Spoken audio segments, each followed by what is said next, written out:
In the shadows of unanswered questions, a mysterious story is beginning to shake the very foundations of the British monarchy. This isn't just about tradition or ceremony, it's a matter of legacy of truth. The critical question emerges: is the truth about Prince William's lineage, the heir to the throne, really what the public has always believed? As the curtains slowly draw back, everything starts to look different, and the monarchy's deepest secrets begin to fade beneath the light of truth. Amid growing pressure from the media and the public, the silence surrounding the palace is no longer a shield. It has become a burden almost too heavy to bear. Is Prince William protecting a secret to safeguard the kingdom, or hiding a truth that could shake the very foundation of the monarchy he is destined to lead? The story remains unfinished, and that question still awaits an answer, perhaps from you.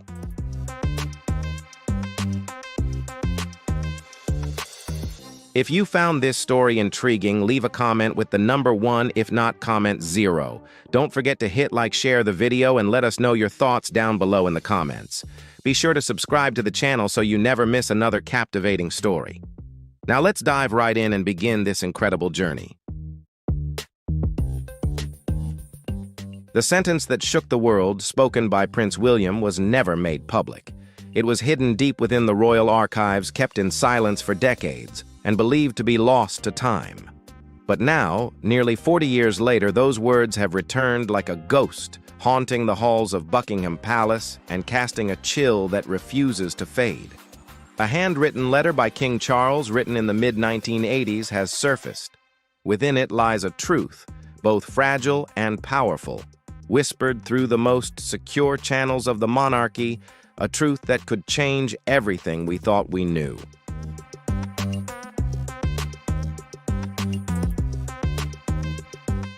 That simple yet profound sentence said it all. He would never belong to her. Not because of what happened later, but because from the very beginning he never did. Those 7 words have the power to rewrite everything the world once believed about Prince William, the heir to the throne, the golden boy of the House of Windsor, the symbol of duty and royal legacy. The truth, no matter how painful, must be faced, because only through truth can we find freedom and peace within ourselves. While truth can hurt, it is in acceptance that we grow stronger, clearer, and more grounded. History and truth always find a way to return quietly, but insistently demanding our courage, not our silence. And sometimes the shortest phrases carry the weight to reshape entire destinies, reminding us that even within the grandeur of royalty, the human heart remains the most fragile and complex story of all.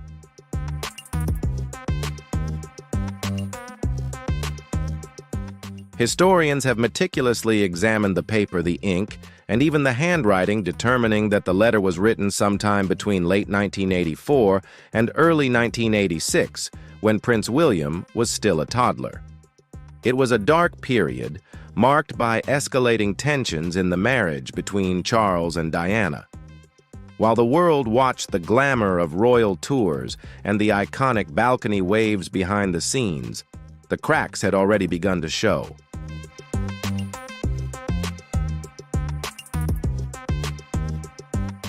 This month marks the 20th anniversary of Princess Diana's passing. She was only 20 years old when she married Prince Charles. According to insiders, this letter was not a complaint, nor a fleeting thought written in a moment of emotion. It was a deliberately crafted message written during a time of deep personal turmoil and growing public scrutiny.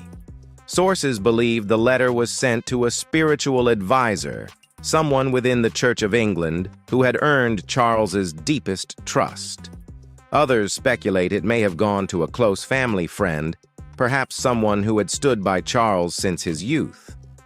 Whoever the recipient was, they received a message so unexpected, so unfit for public knowledge, that it could never be spoken aloud.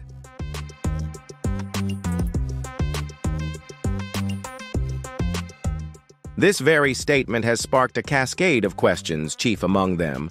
Who was she, the woman Prince Charles claimed Prince William would never truly belong to? Many might assume he was referring to Princess Diana, yet royal historians aren't so convinced. They point out that the tone of the letter holds no hostility toward Diana. Instead, it carries a restrained sorrow, as if Charles were speaking about something or someone entirely different. Could the woman in question have been a surrogate, a shadowy figure whose existence was carefully erased from royal records? Or was this a veiled confession pointing to a woman wholly outside the royal narrative? We thought we knew someone who may have carried William while Diana played the role of symbolic mother to the public. The timing, too, raises eyebrows.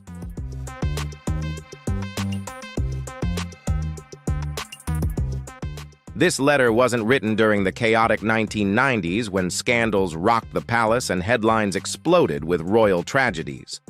No, this letter was penned before the storm in the mid-1980s when everything still appeared calm. Why? Why would Charles carry such a secret during a time of supposed peace?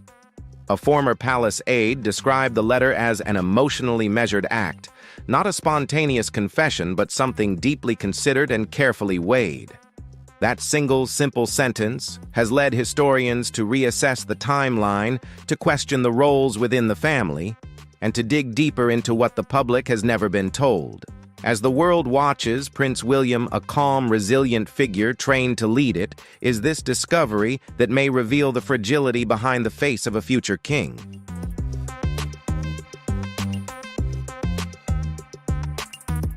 That was when the polished image of Prince William began to crack, becoming an open royal secret hidden in plain sight. For years, whispers clung to the palace walls. Rumors were dismissed as fantasy, idle speculation, unfit for a crown guarded so fiercely.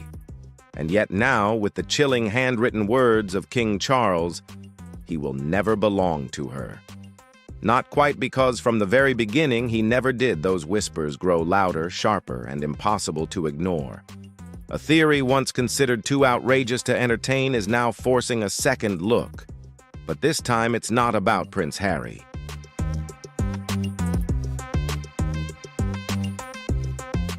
This time, the spotlight shifts to Prince William, and the story takes a darker, more unsettling turn. In the early 1980s, long before the public ever saw the cracks in Charles and Diana's fairy tale romance, something unusual was already unfolding. Diana had been hospitalized several times under vague medical pretenses.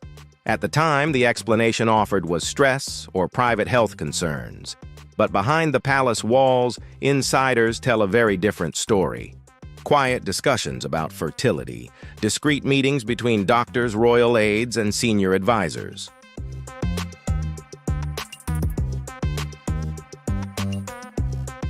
If the marriage was strained as many current palace staff now claim and the pressure to produce a healthy heir was mounting, would the royal machinery intervene? The crown has its motives. It wields influence. Everything is possible except time. If the union between Charles and Diana was more arranged than romantic, then an heir in the public eye wasn't just a hope, it was a necessity. And if natural conception posed a challenge, would the palace dare to consider an alternative? This is precisely when this theory gains traction.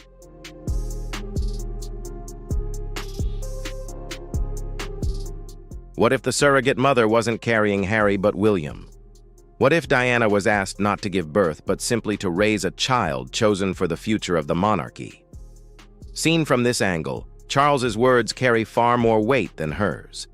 Suddenly, this is no longer a broken love story, but something far deeper. Something buried so carefully that even William himself might be unaware. Yet the signs have always been there, unmistakably so.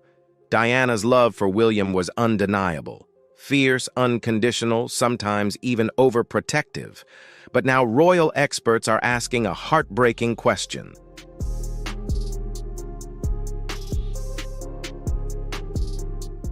Was her love for William that of a mother's protective embrace, or that of a woman guarding a child she was asked to claim as her own? In handwritten notes and interviews, Diana often expressed fears that went far beyond the pressure of tabloid scrutiny. In one letter she wrote, "My worries for William have never lessened.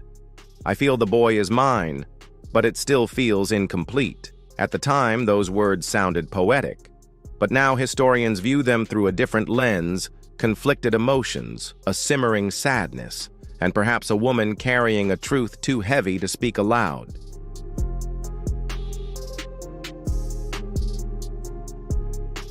A former nanny once shared that Diana never took her eyes off William, even during the long, quiet nights in the palace. It was as if she was holding on to the boy for dear life.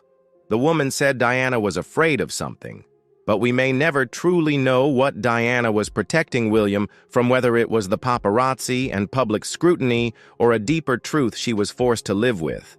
And if this is true, if William was not Diana's biological child, but rather a child she was chosen to raise, what does that say about the legacy we thought we understood?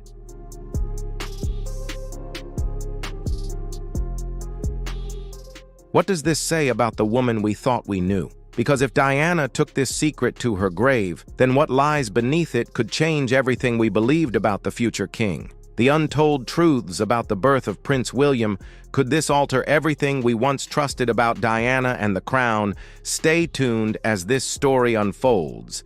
DNA has shaken the future king to his core. If you enjoyed this story and want to keep exploring, don't forget to like, share the video, and subscribe to the channel, so you won't miss any of our upcoming content. Now let's dive back into the story.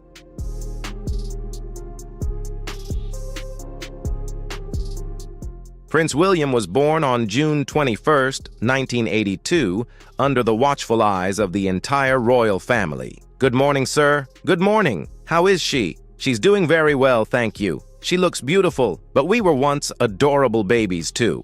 To the public, Charles and Diana remained the smiling couple, fulfilling their roles as modern parents under the world's gaze. Yet behind those perfect moments, the royal fairy tale was beginning to crack.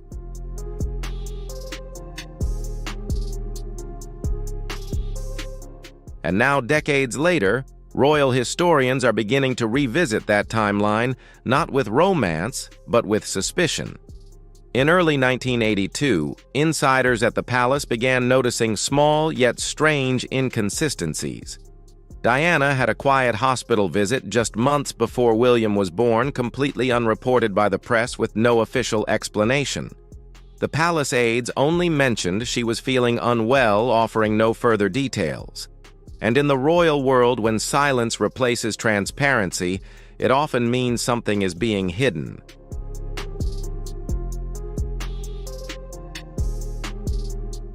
The letter, believed to have been written in the mid-1980s, but clearly referring to events just before or around William's birth, now raises more questions than answers.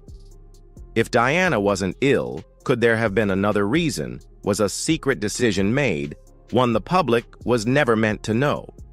This is where a new layer of the story begins to unfold. Some royal researchers suggest that the one in question isn't the father, but the mother. Not because Diana was absent, unloved, or uncaring, but because she might have had no biological connection at all.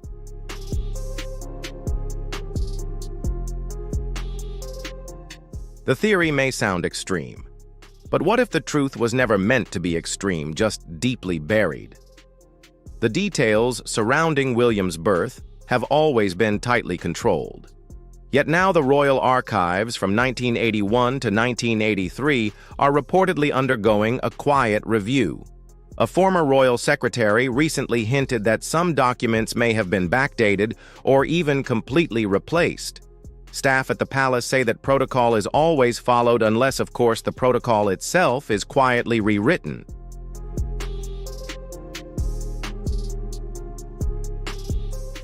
And that is precisely the clue that has sparked renewed whispers about a carefully chosen royal surrogate managed quietly and never publicly acknowledged. DNA has now cast a shadow over everything. For years, rumors have circulated that as Prince William entered adulthood, he began asking private questions about his bloodline, his origins, and the silences that were never meant to be confronted.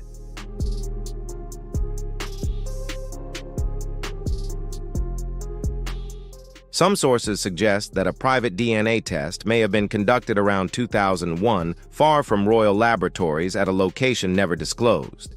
According to a former royal security officer, the results were sent in a sealed envelope to Clarence House. What happened afterward remains unknown. Did Charles open it?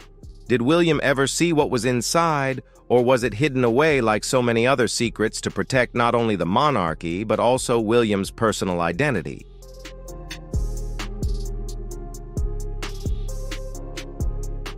If the results proved Charles was the father, but Diana was not the mother, then every photo, every memory, and every family tradition would take on a new meaning.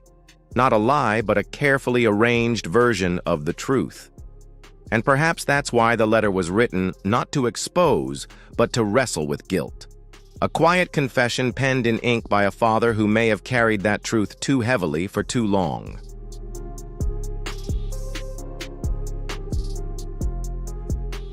So how did Charles manage to conceal a truth so heavy it haunted him for decades? Stay tuned. This changes everything. A secret Charles could never voice aloud. King Charles has long projected a calm, reserved image before the public measured words, emotions never spilling beyond the royal bounds. But now that image is starting to crack. A private letter penned sometime in the mid-1980s has surfaced. Its tone is gentle, its meaning profound. Just one line in that letter might be the closest we've ever come to hearing Charles speak without filters or formalities. He will never belong to her. Not really, because from the very beginning, he never did. At first it sounds cold, yet read it again.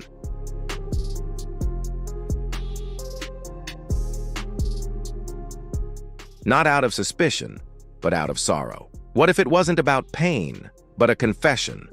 What if behind the palace doors, Charles was struggling to voice a truth too heavy to bear? This time, the mystery doesn't revolve around Prince Harry, but Prince William, the heir, the future king, the seemingly perfect figure for the role. Yet even perfection can be a mask.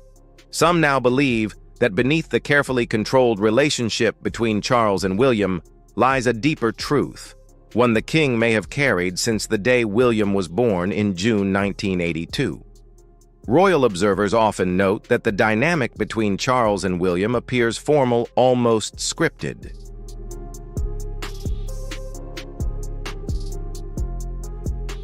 While the whole world witnessed affectionate gestures and official portraits, those behind the palace walls whispered about emotional voids.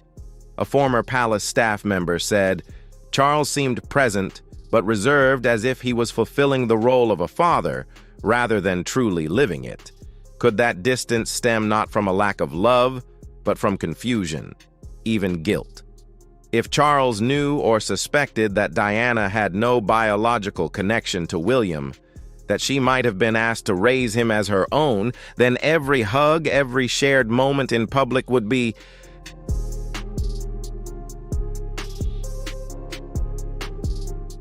carrying within him a shadow. The single sentence in that letter is not an accusation, it is a sorrow written in ink, the anguish of a father cloaked in royal language. And then there is William himself. From a young age, he stood out not just because of his status, but because of something less obvious. Teachers described him as more serious than his years. Staff noticed William often questioned his duties, his role, and why things had to be the way they were.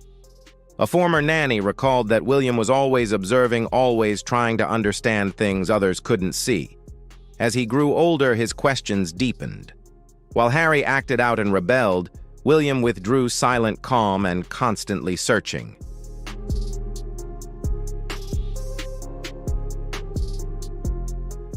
He was searching for something that perhaps no one around him dared to explain. Those closest to him say he became even more withdrawn after Diana's death in 1997. Her loss was not just the death of a mother, it might have been the final lock on a door for which he never had the key.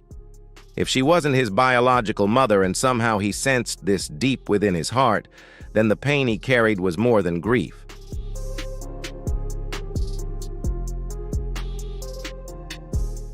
How profoundly isolating it must be to spend a lifetime sensing that something isn't quite right without ever knowing why. And now, as this letter comes to light and Buckingham Palace braces for the fallout, the silence surrounding William's past begins to feel less like tradition and more like fear. And perhaps Prince William's silence isn't rooted in duty, but in something far more human fear. The truth may finally be coming to the surface.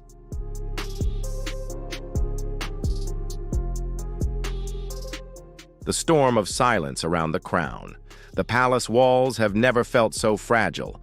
With the letter exposed and timelines unraveling under scrutiny, silence has become Buckingham Palace's only remaining strategy. But this silence is anything but peaceful. It's heavy with anxiety. Tense meetings have now replaced family dinners, and behind every closed door a question lingers. How much longer can the truth be kept buried?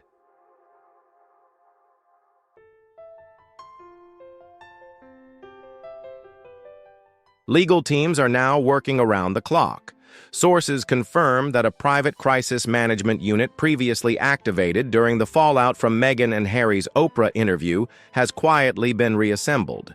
Their new mission to contain leaks, bury the truth, and protect the legacy of the royal family at all costs. But this is no longer just about a single letter. The real issue is what else might exist. Letters, notes, or personal confessions, not only written by King Charles but possibly sent to Princess Diana or even Prince William himself. And now a quiet fear is growing behind the palace's gilded doors. Because just one more document slipping into the public's hands could do more than tarnish reputations, it could shake the very foundations of the monarchy.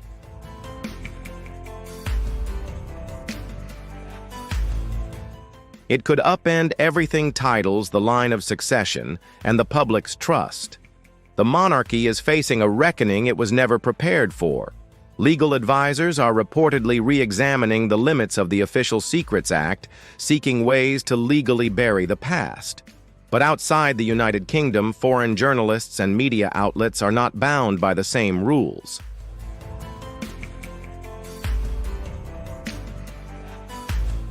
The truth is slowly unraveling bit by bit, and with every whisper the power of the monarchy weakens. But at the center of it all, steadfast in public, yet possibly fractured in private, stands Prince William, the future king, the steady hand of the realm. Now the one man caught between preserving tradition and facing the possibility that his entire story may have been shaped by silence.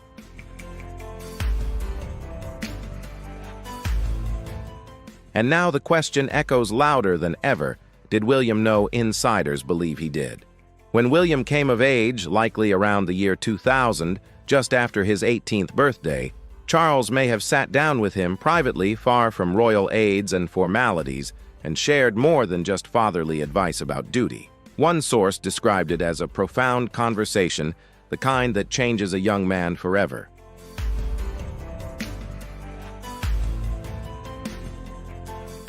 Those closest to William noticed the change.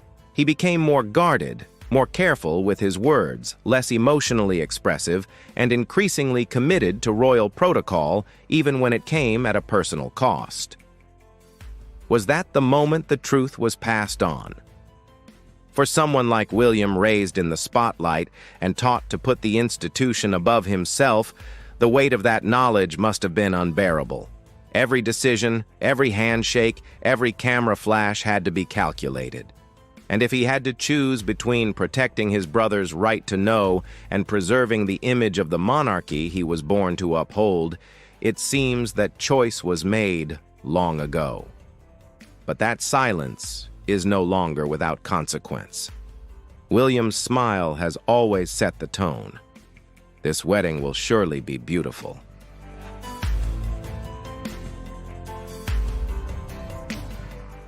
While William maintains his composure at royal ceremonies, shaking hands, cutting ribbons, and delivering speeches, the questions continue to mount. His silence is no longer seen as a strength. It's beginning to resemble complicity. If he knows the truth about his own origins, or about the family, and has remained silent not just to the world but to Harry, then the betrayal is no longer just royal. It's deeply personal. And in Montecito, California, where Prince Harry now lives with Meghan, the response couldn't be more different. There is no silence, no strained smiles, only a growing demand for answers. Sources close to the Sussexes say Meghan is urging Harry to pursue the truth more fully than ever, no matter what stands in the way.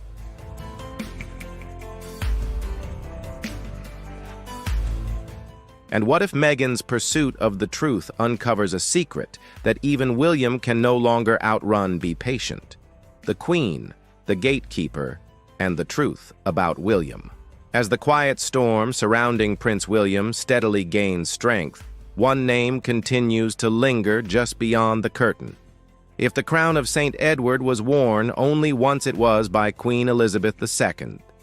For over 7 decades, she was the final authority in royal matters, the guardian of tradition, the keeper of secrets. No one dared to question her. And now, as questions mount about a hidden truth from William's early life, the late Queen's silence no longer seems neutral. It begins to look like a strategy.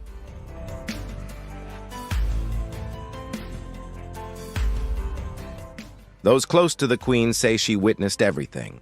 Every record, every medical file, every sealed letter was kept among family members. If there was a private document from Charles, one implying William's origins, it almost certainly passed across her desk. She must have known. Yet nothing was ever publicly spoken about. No edits, no denials, just a calm, steely wall forged over time. Some within the royal circle now believe she was not ignoring the matter. She handled it quietly, carefully, behind closed doors. A former aide remarked, "She didn't react outwardly, she planned." Could her sudden push for family reconciliation in her final years have been more than just an emotional closure?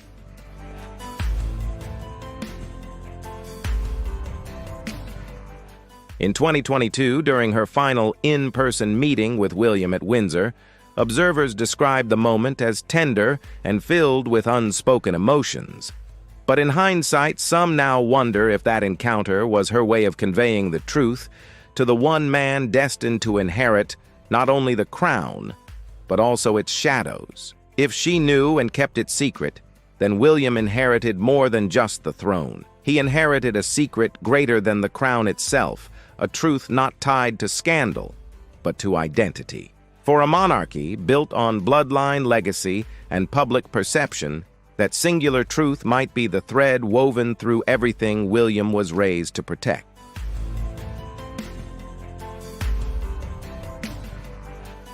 And what if William not only inherits the throne, but also a secret that could destroy everything it stands for?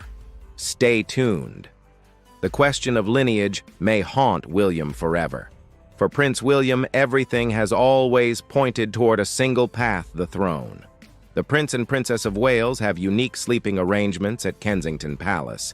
And from his very first steps at Kensington Palace to his solemn presence at Queen Elizabeth II's funeral in 2022, he has carried his responsibilities quietly and precisely.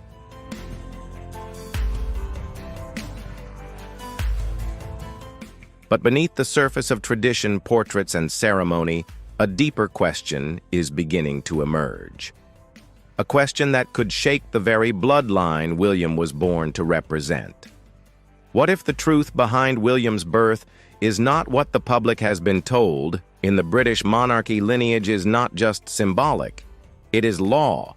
Every royal role, every title, every order of succession is based on proven ancestral origins.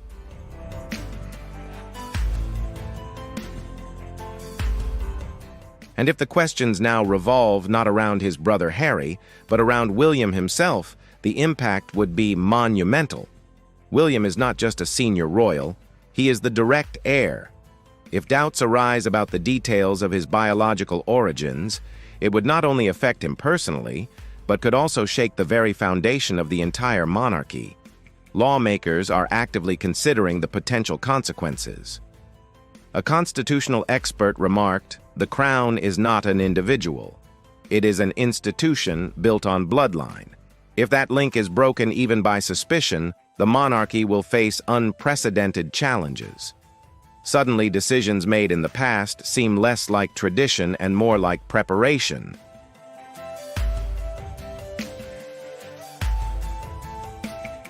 For example, why has there been such precision in William's public appearances in recent years? Why is so much personal information so tightly controlled, even as public pressure for transparency increased during the Queen's final months? Now, with whispers of sealed documents, quietly reassigned titles, and a final letter reportedly written by Charles before the Queen's passing, some insiders believe a new motive is slowly becoming clearer.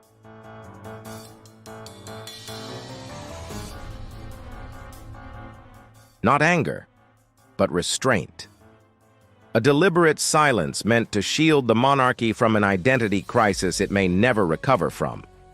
But what about William's silence? He continues to perform composed, steady, unshaken in public. Yet those who know him say the pressure is mounting. If he knows even just a part of the truth and chooses to remain silent, is that loyalty to the crown, or is it a betrayal of the people who trusted him to lead with honesty?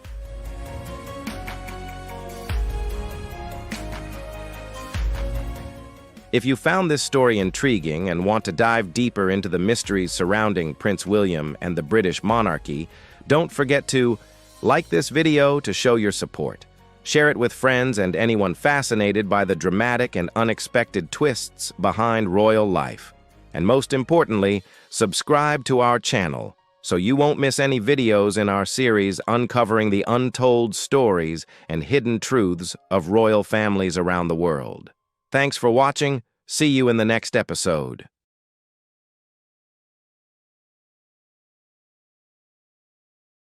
In an unexpected twist, Prince William's bold decision has left the royal family in shock, with both King Charles and Queen Camilla visibly moved. What could have triggered such an emotional response from the heart of the monarchy stick with us as we dive into the dramatic events unfolding within the royal walls and uncover the tensions that could change the future of the British throne. If you think this move will have lasting consequences for the royal family, leave a 1 in the comments, if not comment 0. Don't forget to like the video and subscribe to our channel for more royal updates. Your support means a lot. Thanks for watching, and we hope to see you in the next video, where we'll dive even deeper into the royal family's latest developments. Stay tuned for more.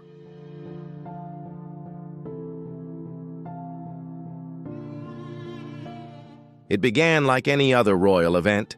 Flags were flying, the air was solemn and dignified. Buckingham Palace was decked out in its finest. Rows of white roses lined the courtyard, and the British flag flew high overhead. Inside, dignitaries from across the Commonwealth filled the Great Hall with polite, hushed chatter. Cameras clicked softly. Royal aides moved briskly. The entire event was designed to celebrate continuity and stability. But something was wrong.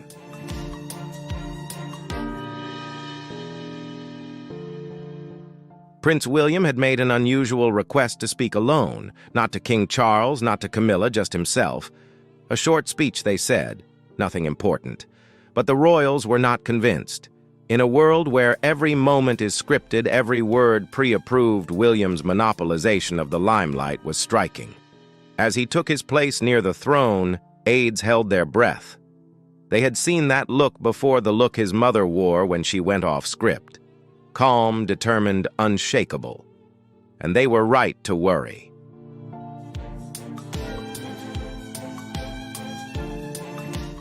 Because that moment under the gilded ceiling of Buckingham Palace wasn't just another photo shoot. It was the beginning of something no one expected. The end of business as usual. A royal aide is said to have whispered, "Something's about to change. You can feel it." And they could, because what happened next would send the monarchy reeling.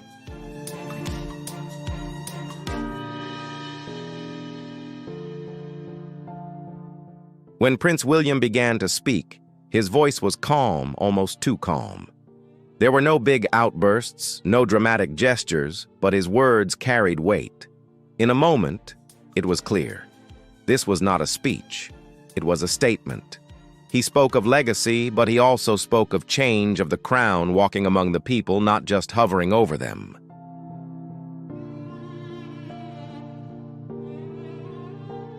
Then came the twist. William announced the beginning of a new royal framework, one built on transparency service and shared leadership. In a move that stunned the room, he announced the creation of a modern advisory council where Princess Anne, Prince Edward, and Catherine, Princess of Wales, would take on expanded roles in official royal duties that were not just symbolic, but also structural.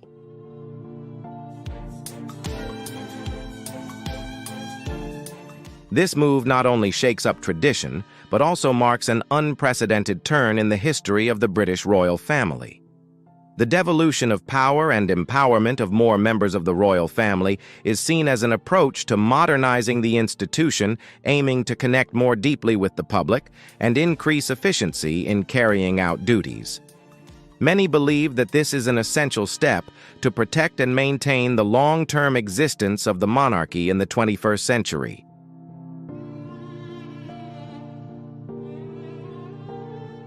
At the end of the ceremony, Prince William emphasized that this change was not just about the way things were done, but also about the new spirit of the royal family, humility, responsibility, and dedication to serving the people.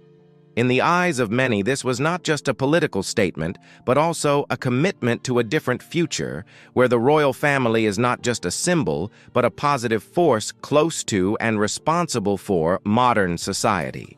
The event marked a new chapter full of hope and challenge for the British royal family.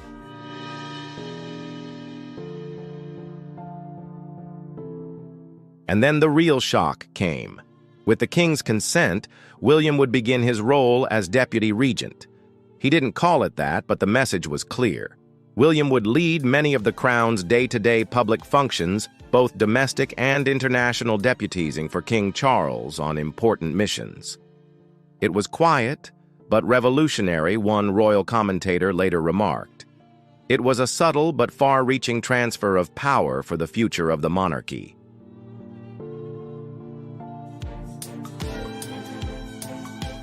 Yet amid all the ambitious announcements and plans, one name was conspicuously missing: Camilla, Queen Consort.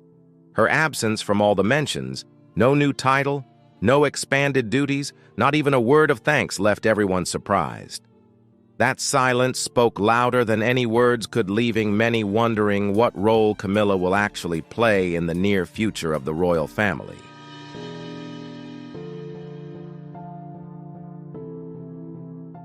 While William passionately presented his vision of a modern, transparent, and more accessible monarchy, Camilla's absence left an emotional void. Observers noted that her expression changed dramatically from minute to minute. At first, Camilla sat still, listening intently, trying to remain calm during this momentous turn of events. But then her eyes began to flutter, a sign of discomfort and anxiety.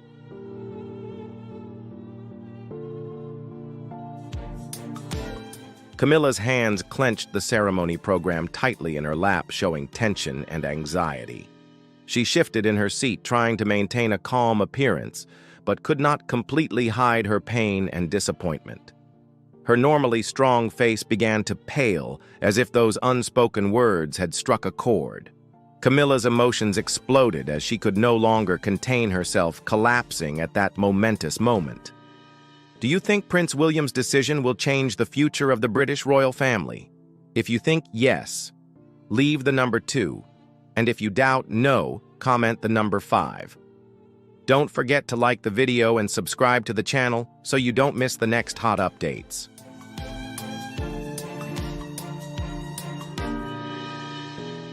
This is not simply a transition of power, but a sign of profound changes within the royal family.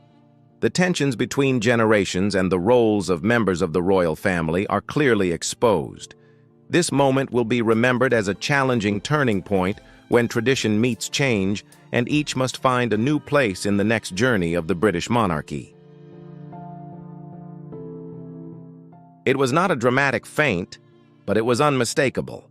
Her body slumped forward. Palace aides rushed to her side. King Charles stood up in alarm, his voice choked on a single word. "Camilla!" A gasp echoed through the room. Cameras were still rolling, recording every second. Within minutes, paramedics were at her side. She was loaded onto a stretcher and quietly removed. And just like that, the celebration had turned into a crisis. The queen consort, removed from the ceremony she had been expected to help lead, now looked like a figure being erased from history in real time.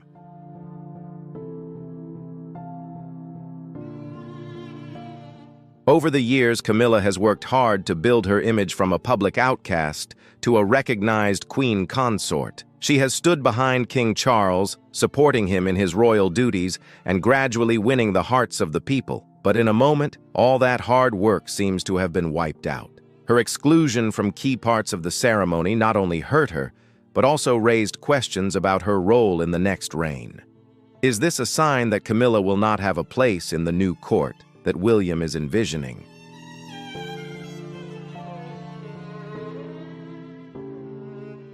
William has long been seen as the ideal heir apparent, calm, modern, and in touch with the public. But his coolness in the ceremony took many by surprise. Many saw him as deliberately sending a message that the new era has no place for old or controversial figures. But it also opened him up to accusations that he is not afraid to hurt loved ones to consolidate power.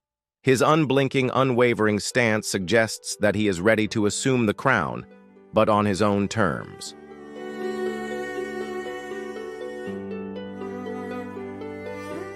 King Charles's silence after the ceremony only added to the tension. On the one hand, he is the father of William, the heir to the throne, and the man charged with continuing the dynasty.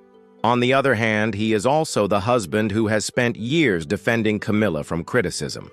In the face of such a symbolic event, his failure to make a clear statement puts the royal family in a difficult position. Is he trying to reconcile the two factions, or is he being forced into a fait accompli, with no choice but to remain silent?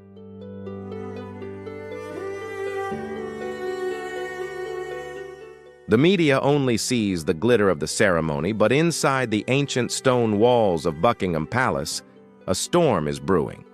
Aides and advisors are trying to control the damage, but the nature of this crisis is not simply about image. It is a crisis of trust between the royals, between the old and new generations, and between the palace and the public. If left unaddressed, this rift could usher in a period of instability in which the throne is no longer a symbol of unity, but a battlefield of power struggles.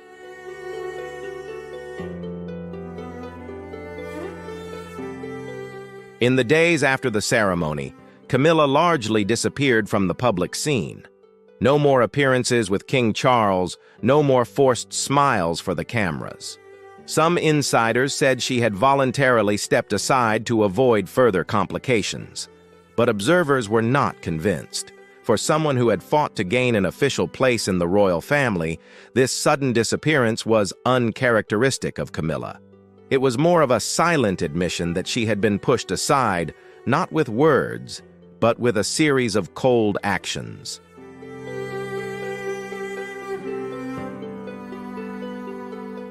From outside, the palace lights remained on, and the ceremony continued. But inside, factions were forming. Advisors loyal to King Charles saw William's decision as disrespectful and hasty. Meanwhile, younger aides, many brought in by William and Kate, deemed it a necessary step to save the declining monarchy. The polarization not only paralyzed the royal decision-making apparatus, but also left Charles in a tight spot, caught between the wife he had fought for decades to protect and the son he was preparing to hand over the throne.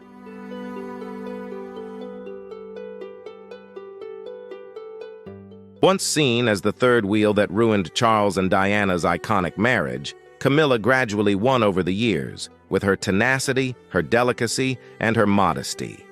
But now it seems as if everything is back to square one. As William redefined royal values according to Diana's standards, Camilla suddenly became a symbol of a past that the public had lost faith in. In this new game, She was not only removed from the center of power, she was redefined no longer the queen consort, but a living memory of a dynasty that William no longer wanted to inherit in its entirety.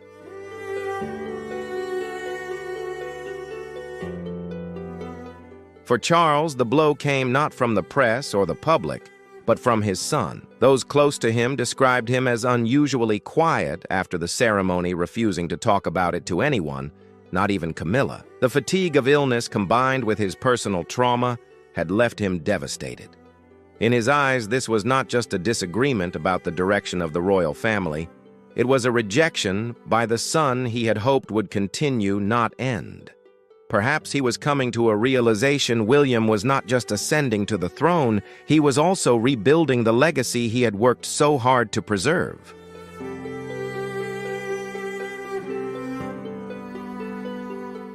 Ultimately, Camilla's fall came not from scandal, nor from public outrage, but from the changing structure of the royal family itself.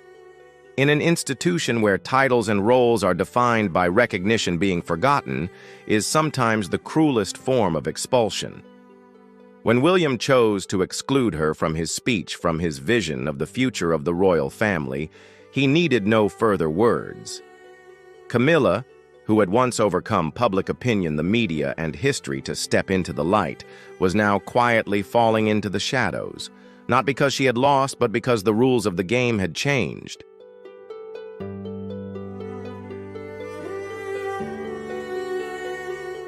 For more than 2 decades, Camilla has fought a battle that few saw coming, and even fewer expected her to win. From public enemy number 1 to queen consort, her transformation has been nothing short of astonishing. She has endured public scrutiny, private heartache, and constant comparisons to Princess Diana. But through it all, she has stood her ground. This was her moment, or so she thought.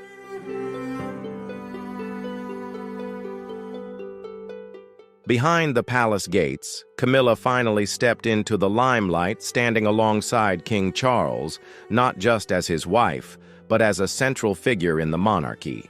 Some believe she earned her title through her tenacity and grace. But for others, including Prince William, the title was never truly hers. When William announced his vision for the future of the monarchy and her name was not mentioned, it was more than a snub.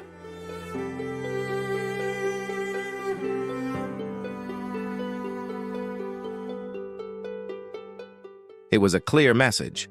Her time at the center of royal life was over. Camilla climbed the mountain only to have the rug pulled out from under her at the top, said a former royal correspondent. It wasn't just emotional, it was structural. She wasn't just ignored, she was erased. And it hurt. Many now believe that William's speech breakdown was more than just stress or exhaustion.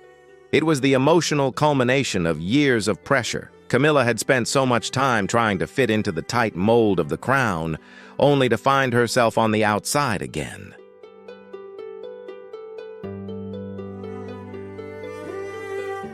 With each passing day since William's controversial speech, King Charles seems to be growing more isolated. His closest advisors, once the backbone of his power base, are now divided by their loyalties to 2 different paths. While some still support Charles's commitment to traditional structures, others have shifted their allegiance to William, who is said to be reading the public mood better. Charles, raised to preserve rather than adapt, is struggling with the very concept of change, especially when it comes from his own son.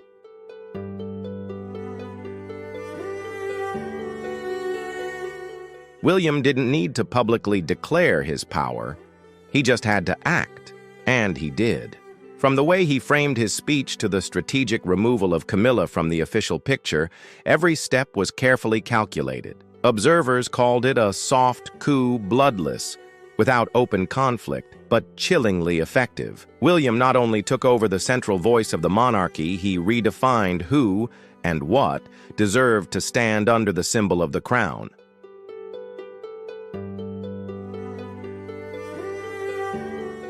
For Charles, this crisis is not just political or image-based. It is a direct threat to the legacy he has built.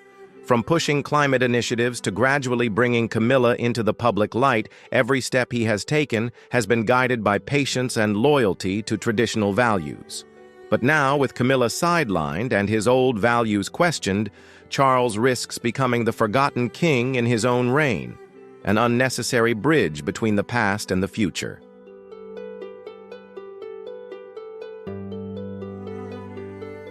The British monarchy has long been built on a bond of symbolism and trust, but the current crisis has shaken that foundation. The public no longer sees the royal family as a unified entity. They see key figures disappearing without explanation, decisions made without clear consensus. In the eyes of many, this is no longer a royal family. It is an institution struggling for control, gradually eroding the reverence it once held.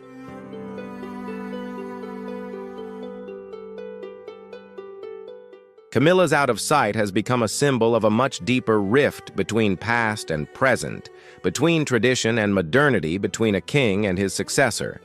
It shows that the crown is no longer a unified entity of thought and strategy. It is now a mask worn by people with different visions, living in the same palace but not the same dream. And the danger is that if those who wear the crown no longer agree on its meaning, the public will stop believing in the symbolic power it once represented.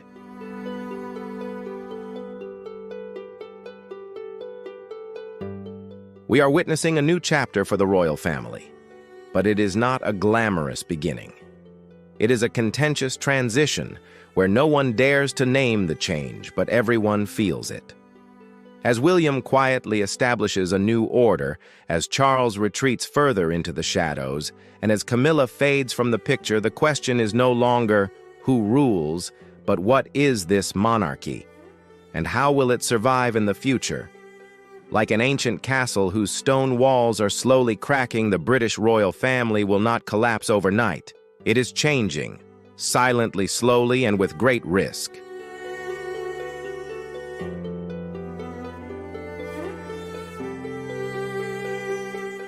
There are moments in royal history that are captured on camera, but remembered for their meaning, not their image.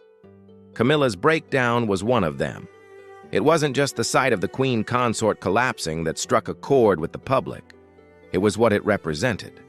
A system long defined by hierarchy and stability was visibly fraying under emotional pressure.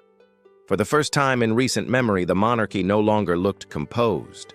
It looked fragile.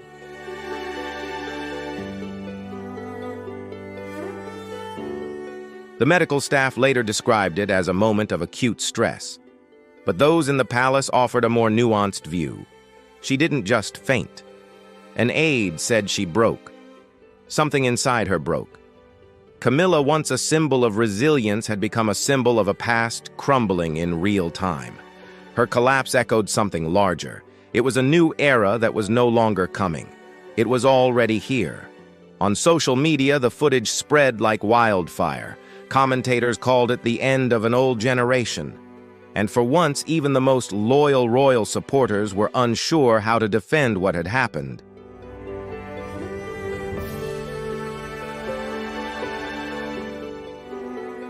While Charles collapsed and Camilla retreated, Catherine, Princess of Wales, remained silent.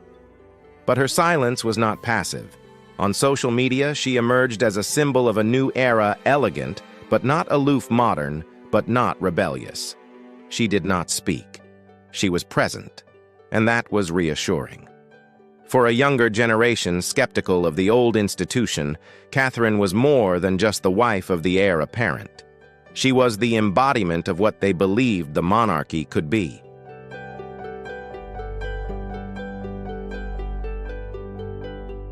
With Camilla's fall, the media has not just lost a figure, but shifted its focus to a new model. Where Camilla once represented quiet resilience, Catherine represents adaptability in the spotlight.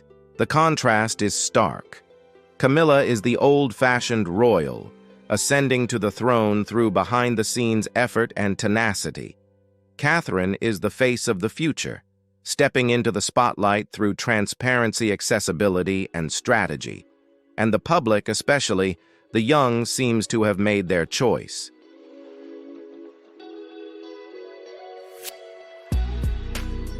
Social media has become an arena where the monarchy is dissected, analyzed, even redefined.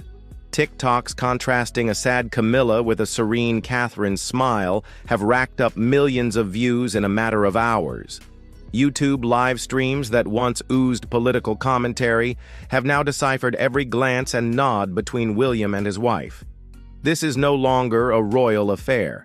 It is global content and consumed as part of popular culture.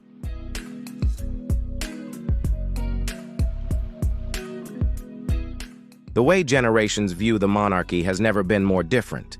To the young, Camilla is a relic. To the old, she is a symbol of quiet restoration. To William and Catherine, she is part of an era they have no desire to replicate. And this is the greatest danger. The monarchy relies on intergenerational bonds to survive. If it loses its ability to speak to both the old and the young, it risks becoming a hollow symbol, revered by one group, ignored by the rest.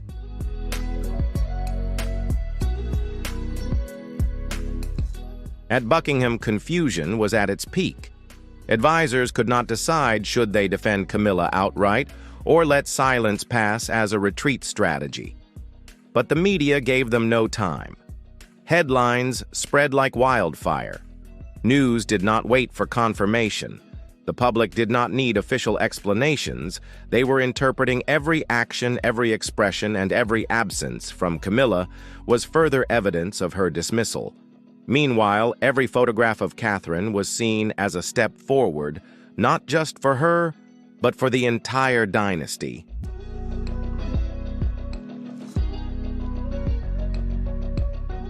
The palace may not have issued any decrees. King Charles remains head of state. But the feeling in the air is clear. A new era has begun, not with a death or a coronation, but with a quiet but irreversible shift. Camilla has stepped back, perhaps permanently. William now sets the tone. And Catherine, in her quiet steadiness, is becoming the new moral anchor of a modern monarchy. No throne, no declaration, just the right presence in the right place with the right generation.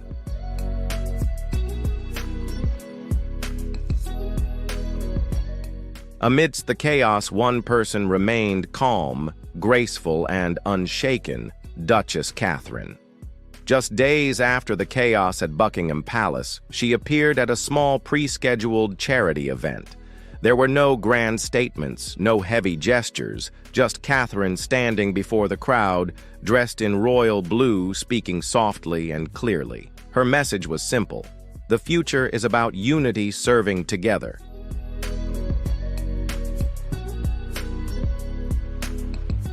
In those 7 words, she did what no press release or palace memo could.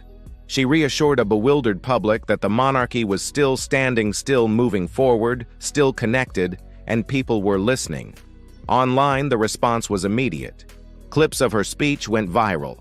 Fans called her the calm anchor of the royal family. Others said she had officially stepped into her destiny, not just as a future queen, but as the public heart of the new monarchy.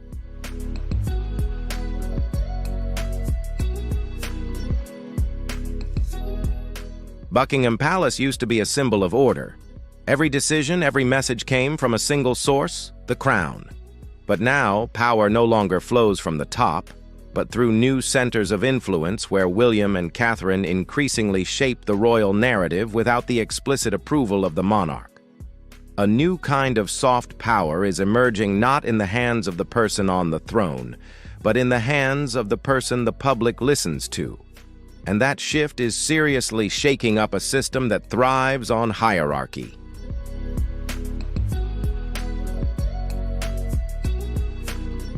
As the days passed without an explanation for Camilla's absence, the atmosphere at the palace grew increasingly tense. Advisors feared that any statement would reignite the controversy, but the silence was telling. For the first time in decades, the palace was facing not just an image crisis, but an identity crisis. Who represented the royal family, who was running it, and which values were being retained and which were being replaced? No one was sure anymore, not even those inside the ancient stone walls.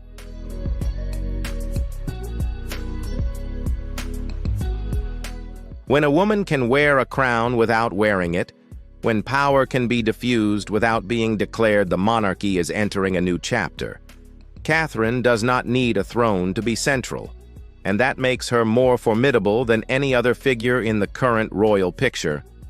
In an age where image weighs more than ceremony, where sobriety can trump medals, Catherine is more than a modern icon. She is proof that if the monarchy is to survive, it must change in the way she did gradually, intelligently, and irresistibly.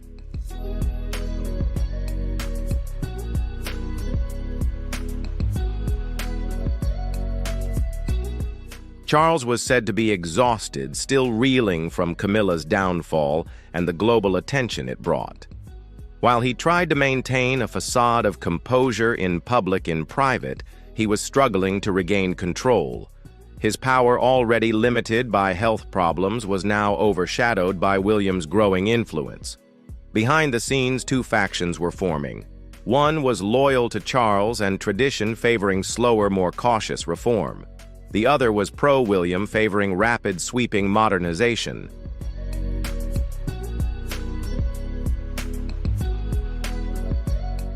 Camilla's absence was not publicized, but it could not be hidden. Once an indispensable companion to King Charles, she was now a name on the royal register.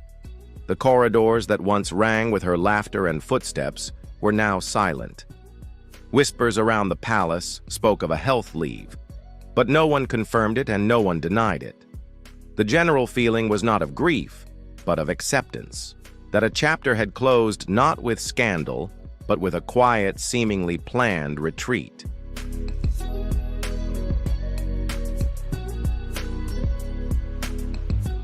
There was no ceremony to mark the transition, no coronation, no white smoke. But the shape of power had changed. William was no longer just the heir, he was in control. And Catherine, ever at his side, had become an undeniable political and public force. As they chaired meetings, issued statements, appeared at key events, the royal family operated in their image, not Charles's. The crown remained in place, but its spirit had shifted. A new era had begun without declaration, only action.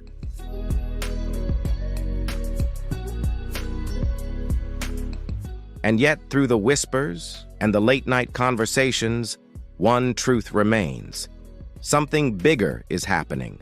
A change that no title or tradition can reverse.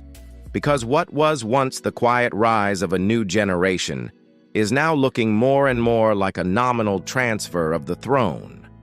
And soon, everyone from Parliament to the public will be asking the same question.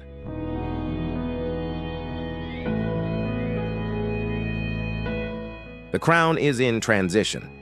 Over the centuries, the British monarchy has weathered storms, wars, abdication, and scandals. But what's happening now feels different. Not loud, not dramatic, but quietly irreversible. William's speech wasn't a rebellion. It was a signal, a message that the old ways are no longer enough.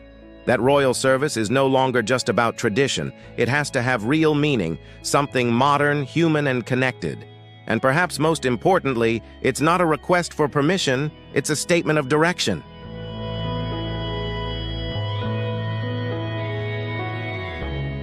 As one royal analyst put it, the transformation has begun. The institution just hasn't acknowledged it yet. The British monarchy no longer functions the way it once did. Its values, its roles, and its central figures are being quietly, but visibly restructured. Camilla, the woman who had persevered to the top of the royal family for decades, is now a shadowy figure, not officially excluded, but no longer included. Whispers of rest, stepping back, recovery circulate through the palace corridors, but no one comes forward to confirm them. And that silence says it all. Her era is over not by declaration, but by necessity.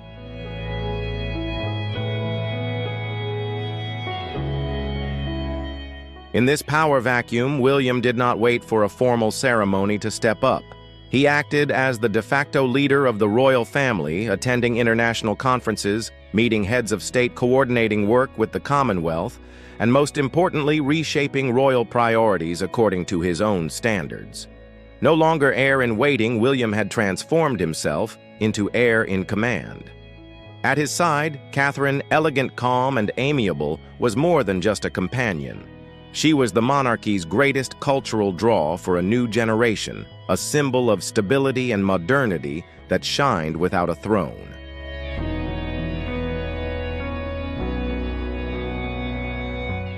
As Charles gradually retreated from the spotlight and Camilla quietly disappeared from public life, the royal spotlight shifted completely. William and Catherine were not just symbols of succession, they were living as if they were. The couple appeared in moments that had previously belonged to the king and queen. They were seen by the public as leaders of a new age, not just because of their bloodline, but because they were relevant to the times, relatable, down-to-earth, and emotionally intelligent. To younger Britons, less attached to ceremony and tradition, William and Kate embodied a royal family worth living in the 21st century.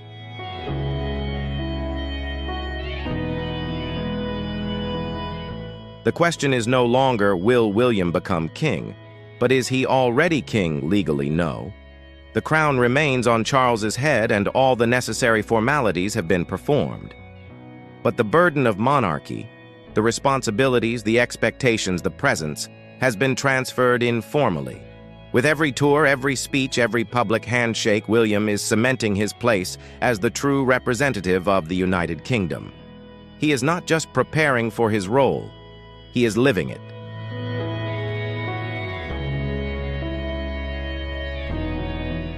Camilla is now a faded symbol of a fading era. No more public events, no more standing next to the king in the affairs of state. No one in the palace has declared her out, but all the signs point to that conclusion. The way she was retired was not a punishment, but the natural consequence of a changing system.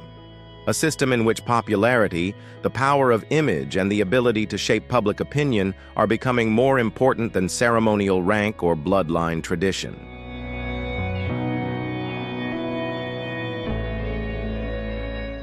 For William, this is not just a role, it is a mission. He is not overthrowing the system. He is using it as a structure to be reformed. Like his mother, Princess Diana, William chooses to work within the system to change it. And this time, he is not alone. Catherine is the ideal continuation of Diana in a different form, more discreet but no less effective. They do not just appeal to the public. They also raise expectations of a monarchy that listens, adjusts, and most importantly, knows when to turn the page.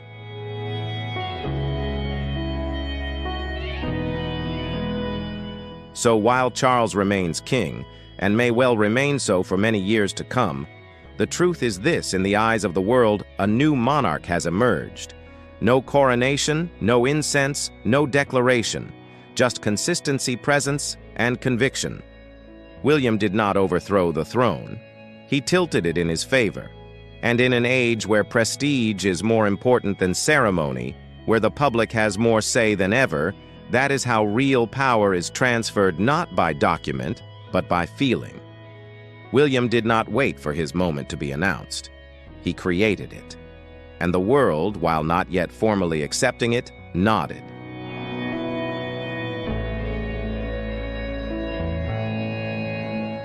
Never before in modern royal history has a reigning monarch been so out of the public eye, while his successor has been more prominent as an unofficial head of state. William and Catherine are constantly present, not just at symbolic events, but in policy discussions, diplomatic engagements, social issues. They don't just represent the monarchy, they run it. And Charles, while still holding the crown, seems increasingly relegated to a ceremonial role, a symbol who no longer has control over reality.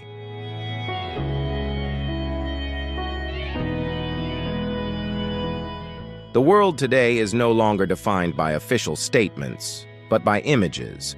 And William's image, the calm modern man present with his beloved wife, is the most powerful media machine in the royal family today.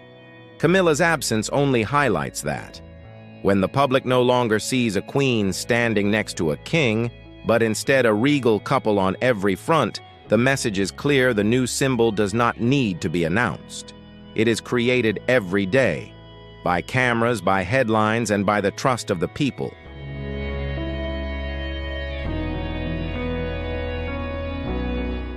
The split is not just public, but within the monarchy itself. Many inside, especially those in the generation that has served Charles for so long, feel disoriented. For them, this is not simply a change of strategy, it is a rupture in loyalties. For them, William's decision to shape the royal structure while his father is still alive and reigning is an act of disrespect. But for others, especially the younger generation of palace officials, this is a moment that cannot be put off. The future demands action, and William is the one who is doing it.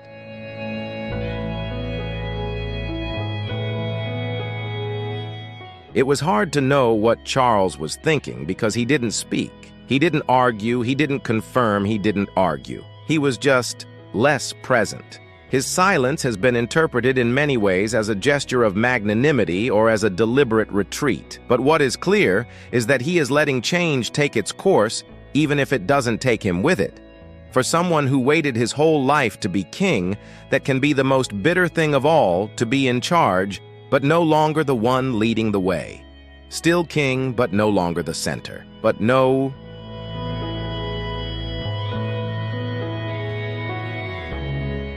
The debate over whether this is progress or betrayal will continue.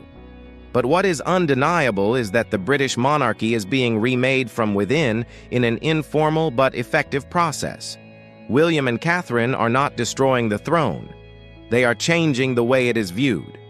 And in so doing, they are not only touching the hearts of the public, but are questioning the entire institution.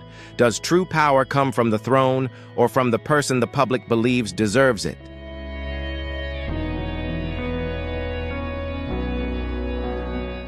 This is no longer just a story about a family. It is a story about an institution that is transforming before our eyes. And as one commentator so perfectly summed it up, the past has collapsed into a garden of white roses, and from its ruins a new imperial order has emerged.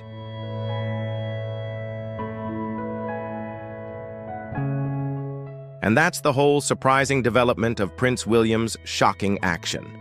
A turning point that could change the future of the British royal family. Is this the beginning of a new dynasty or just a warning in times of turmoil? Leave your comments below. What do you think about William's decision? Don't forget to subscribe to the channel, turn on the notification bell, so you don't miss the next fascinating royal stories. Thank you for watching, and see you in the next video.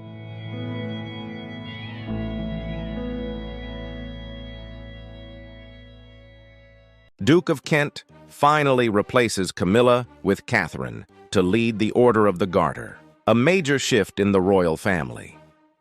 In a move that has stunned royal watchers around the world, the Duke of Kent has officially appointed Catherine to lead the prestigious Order of the Garter, replacing Camilla. What does this mean for the future of the monarchy? How will this change the dynamic within the royal family? What's your take on this shocking decision? If you think this is a game changer, leave a 1 in the comments. If you're unsure, drop a 0 and let's talk about it. Don't forget to like, share, and subscribe for more royal updates and drama. Let's dive into this royal shakeup and explore what it means for the House of Windsor. The Order of the Garter is a highly respected tradition in British royal history, dating back to 1348, when King Edward III founded it. It stands for honor, loyalty, duty, and service to the nation, and has remained a prominent part of the British monarchy for over 670 years. Membership in the order is not easily obtained and is reserved for a select few individuals who have shown exceptional service to the nation or the monarchy. Each year, Garter Day is celebrated with a solemn and regal ceremony at Windsor Castle, reliving centuries of history. However, in June 2025, a momentous event occurred that touched the hearts of many. A simple transfer of power turned into a moment of momentous change.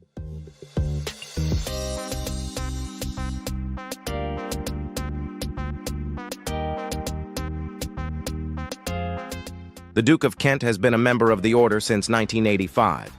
He has been a loyal companion of the Garter for 40 years.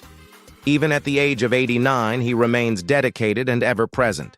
Although his contributions may be quiet and many may not notice his quiet efforts, the Duke of Kent is a key figure in royal life, always supporting the crown from behind the scenes. For many years, he has epitomized the Garter values, duty, dignity, and belief in tradition.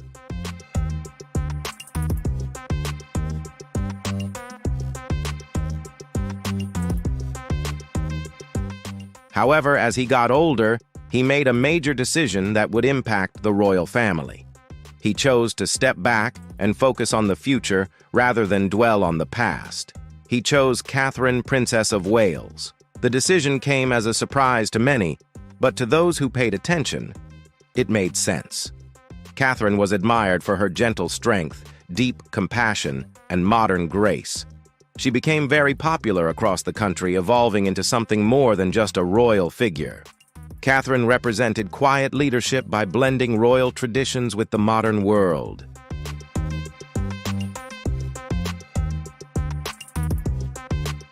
On June 16, 2025, Windsor Castle looked beautiful in the summer sunshine. The sky was clear, and there was a sense of excitement in the air. The annual Garter Day ceremony was about to begin, and many people had gathered in the castle grounds to watch. Some wore big hats, others held umbrellas to block the sun. They stood along the path looking for familiar royal faces and enjoying the music of the marching band. The royal family was dressed in their formal attire. King Charles led the way in a blue velvet robe, a plumed hat, and a shiny coat of arms.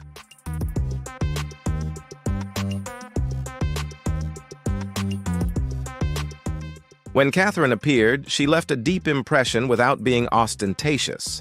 She was naturally beautiful and exuded elegant charm. Her white peplum dress by self-portrait was simple yet sophisticated. Her round, saucer-shaped hat by Shaw Barrett added a classic, sophisticated touch. Her pearl jewelry was soft and timeless, blending the whole look. Her chestnut hair was in soft waves, and her makeup was light, with smoky eyes, rosy cheeks, and pale pink lipstick, all of which combined to create an effortless elegance.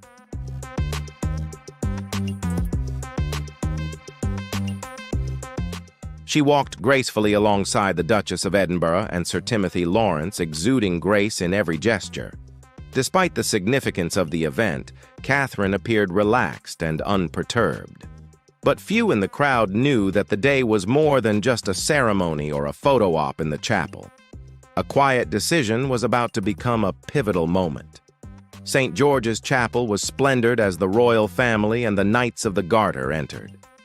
The chapel was illuminated by a golden glow through stained glass windows, adding to the sense of the weight of history.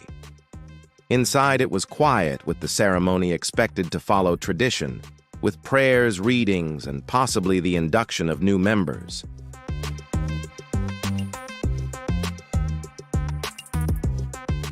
However, an unexpected development occurred.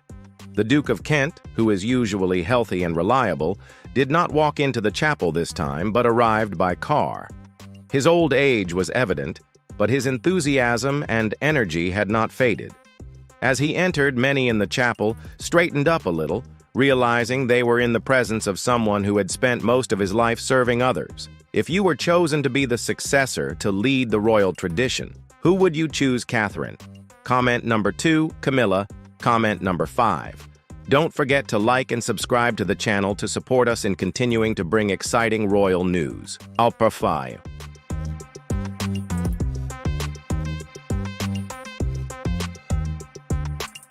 The passing of responsibilities in the ancient chapel was not only a continuation of tradition, but also a commitment to the future. The Duke of Kent had spent his life in service, and now he was entrusting that responsibility to someone he believed could continue it with love, strength, and grace.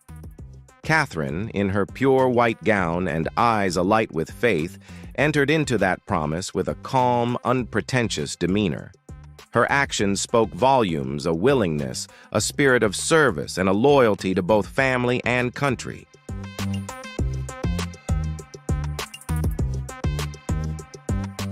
It was not just any day, but a historic day marking the beginning of a new chapter. And by her side, Prince William, her partner and companion, was always there. Their relationship was a model of commitment and empathy in modern royalty. From their early days of dating to becoming parents of 3 children, their love had never wavered.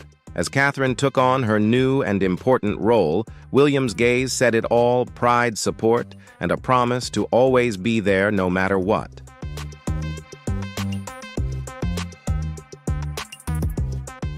Over time, Kate began to make her return to the public eye gently at her own pace. She maintained her natural happiness and warm, kind eyes. People were not only happy to see her back, but also admired her resilience and optimistic spirit. William has always been by her side, offering his full support and love, not just as a prince, but also as a devoted husband, ready to stand by Kate through every challenge in life.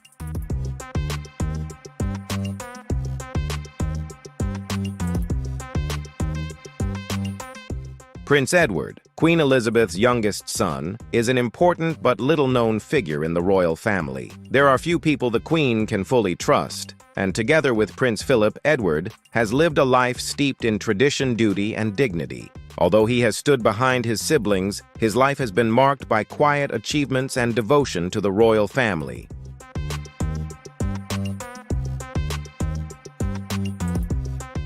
Throughout his career, Prince Edward has received many important awards and positions, affirming his special position in the British royal family. He is currently a member of the Order of the Garter, one of the oldest and most prestigious orders in the UK. He is also a member of the Order of the Thistle, a symbol of deep connection with Scotland. In addition, Edward holds the title of Knight Grand Cross of the Royal Victorian Order and is appointed personal aide to the monarch.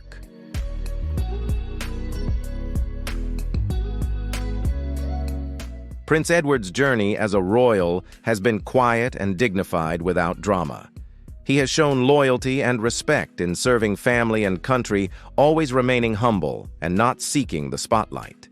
With each new title and careful decision, he has carved out a unique role for himself within the royal family. The titles, badges, and prestigious appointments he has received all illustrate a prince who remains steadfast and kind despite the upheavals of royal life. Is this the reason behind the Duke's commitment to what matters, or is there something more going on behind the palace walls? Let's take a closer look.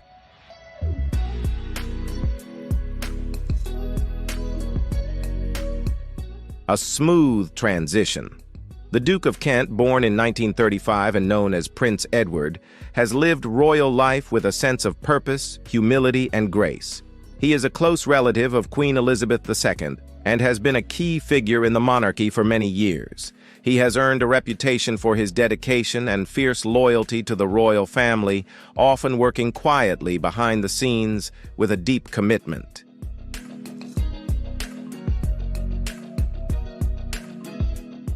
He attended thousands of public events on behalf of the royal family, including ceremonies, state visits, and gatherings in the UK and abroad. His commitment to important causes such as the Royal National Lifeboat Institution and his active involvement in the Order of the Garter gave his royal service a deep sense of meaning and dedication. The Order of the Garter, a prestigious honor in the British monarchy, was of particular importance to him, as it represented his ties to tradition and his firm belief in the value of history and service.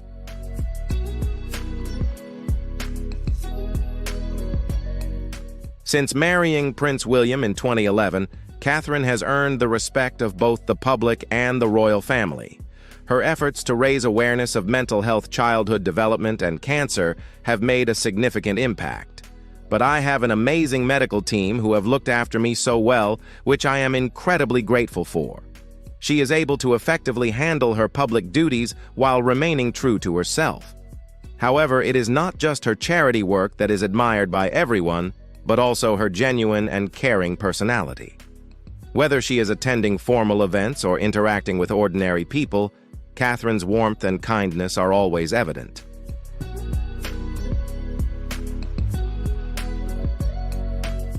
The Duke of Kent saw in Catherine valuable qualities such as charm, intelligence, and the potential to carry on royal traditions in the future.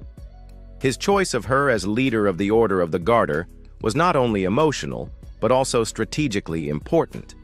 It was part of a larger movement initiated by King Charles III to create a streamlined royal family that was rooted in tradition but open to modern change. The king fully supported the Duke's decision and had deep confidence in the leadership and value Catherine would bring to the monarchy.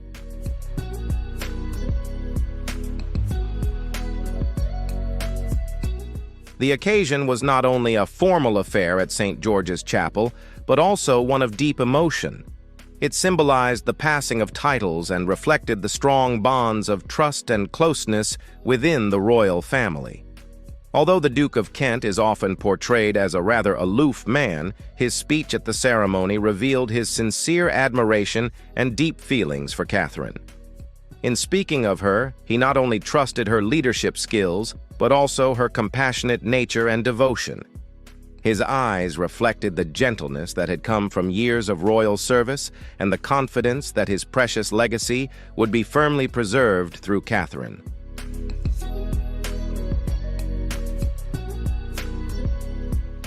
Catherine was emotional at the time.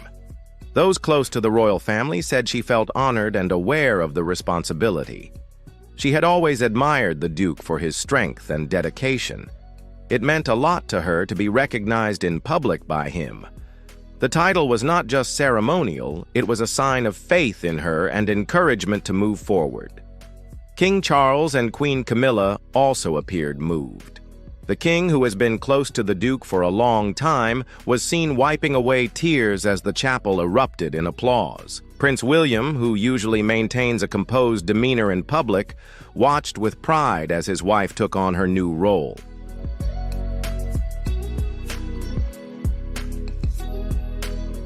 The peaceful carriage ride that followed allowed for some reflection. As the royal family departed, it was not a noisy or lavish affair. Instead, it was quiet, thoughtful, and filled with meaning. The day was important to Catherine. Over the years, she had transformed herself from a young royal bride into a mature and respected figure.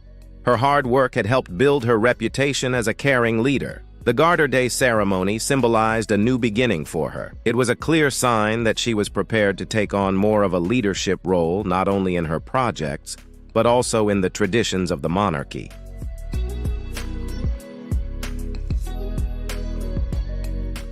Those who have followed Catherine's progress have noticed subtle changes from before. Her way of carrying herself, her confidence, and her calm yet powerful presence are signs of someone who has developed her abilities with innate strength. The way she treats others, from children to VIPs, seems genuine and approachable. She listens attentively, responds with compassion, and forms meaningful connections with people.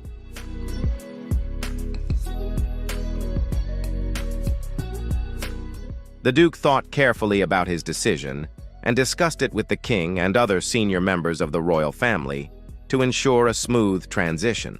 Those close to the palace believed that Catherine was his first choice from the start.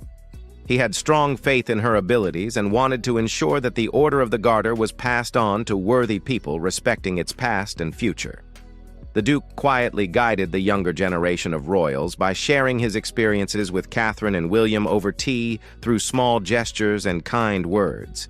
His advice was invaluable because he had lived through many of the most important moments in royal history. He recognized Catherine not only as a future queen, but also as someone who would represent the monarchy well.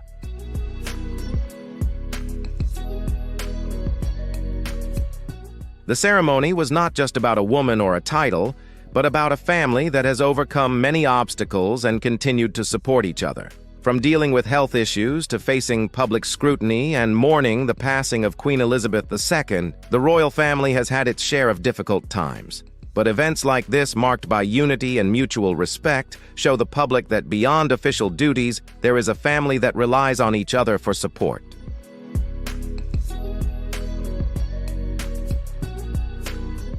The presence of senior members of the royal family, including King Charles, Princess Anne, and the Duke and Duchess of Gloucester at the event, is not only a tradition, but also a demonstration of unity. Their attendance demonstrates loyalty not only to the monarchy, but to each other. Catherine's new position as head of the order symbolizes this unity. It is a moment where past and present meet and trust is passed down through the generations.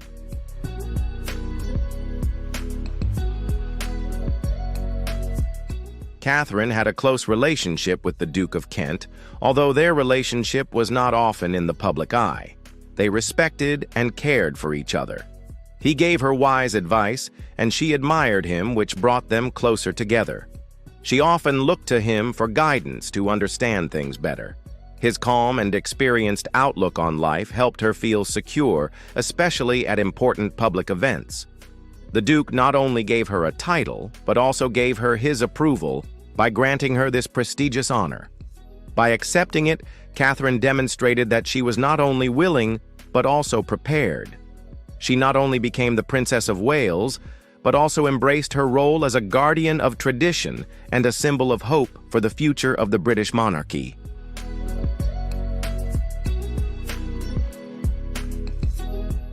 A journey of strength and grace. Princess Kate, the Princess of Wales, has announced that she is undergoing treatment for cancer. This is a very personal message from the princess, who has always exuded confidence, grace, and love for family and country. As she entered royal life, the eyes of the world followed her. However, no one could have guessed that she was secretly facing a personal battle. Despite her calm exterior, the revelation of her cancer diagnosis shocked many. It was unbelievable that someone as elegant and vibrant as she was could face such a painful ordeal. Despite this difficult time, Princess Kate has shown courage that has earned her admiration.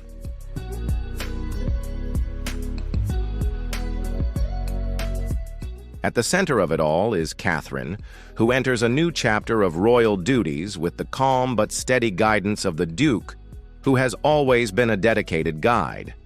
The Duke is known for his peaceful demeanor and thoughtful manner, making him a powerful yet humble figure within the royal family. While he prefers to stay out of the public eye, his influence is profound on those he trusts and nurtures.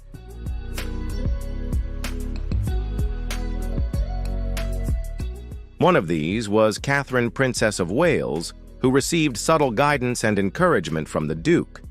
Their interactions were understated, but profound, marked by the wisdom, compassion, and understanding that came from years of royal service. The bond, forged through intimate conversations and wise counsel, was evident in every meaningful exchange of gestures and glances. Through it all, we see Catherine gradually transform from a newcomer to royal duties into a confident figure, taking on an important leadership position with the Duke's unwavering support and assistance.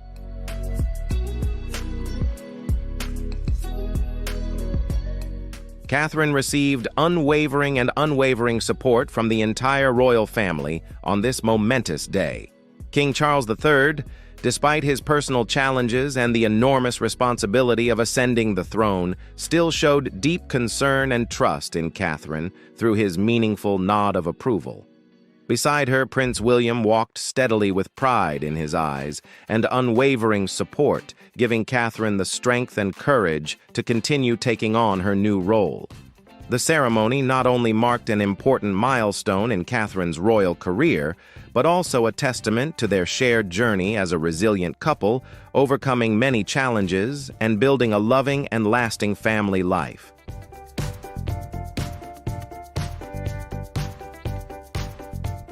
However, Catherine is not content with simply maintaining long-established customs.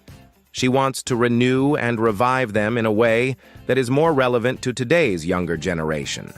She is currently working on a plan to modernize the Order of the Garter, making it more relevant and accessible to modern society.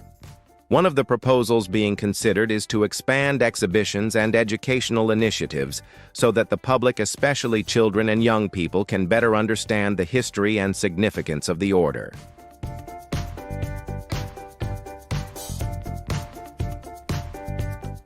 In addition, Catherine is working with historians and experts to create a global digital archive that will make it easier for people around the world to learn about the values and legacy of the Order of the Garter. She also proposes partnerships with schools and nonprofits to spread the core values of the Order of the Garter, such as service, courage, and loyalty, into education and the community. Catherine believes that honoring the past is not only a matter of looking back, but also of inspiring a better future.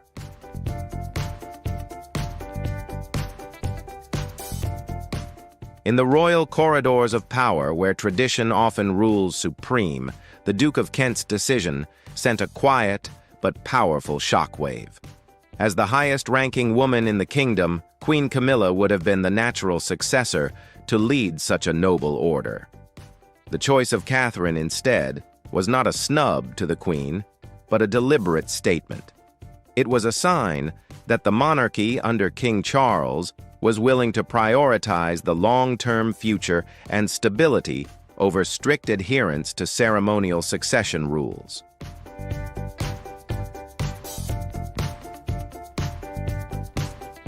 The Duke of Kent, who has served the royal family through decades of change, possesses a deep wisdom. His decision was not a whim, but the result of years of observation. He has seen Catherine mature from a young royal bride into a confident politician who can connect with the public in an authentic way without losing her dignity. He recognizes that for the Order of the Garter to continue to be meaningful in the 21st century, it needs a leader who both respects the past and embodies the future. In his eyes, Catherine is the perfect bridge.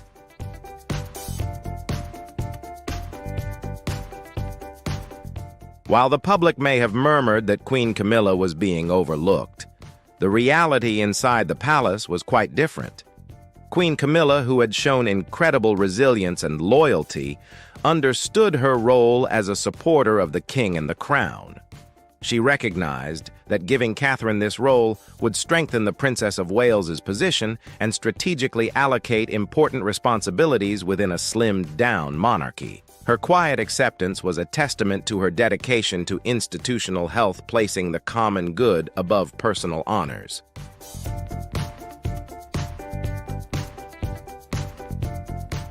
This decision could not have been made without the full approval of King Charles III. His support for the Duke's choice demonstrates a unified strategic vision at the highest levels of the royal family. The king understands that the future strength of the monarchy lies in the family of the Prince of Wales. By elevating Catherine to such a position of visibility and prestige, he is proactively strengthening the foundations for the reign of his son Prince William, ensuring a seamless and popular transition of power for decades to come.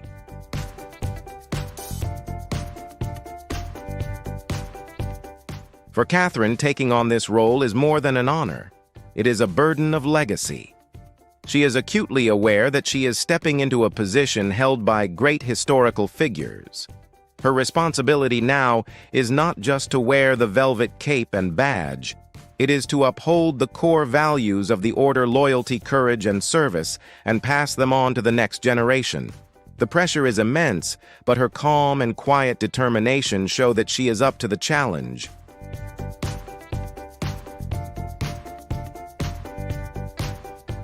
That year's Garter Day ceremony will be remembered not just for its splendor, but for the quiet revolution it represented. The handing of the reins of power to Catherine rather than Camilla was a subtle but tectonic shift in the royal power structure. It signaled that merit, public support, and strategic relevance could now carry as much weight as traditional rank and lineage. This was a monarchy adapting to survive, realizing that relevance was as important as ceremony.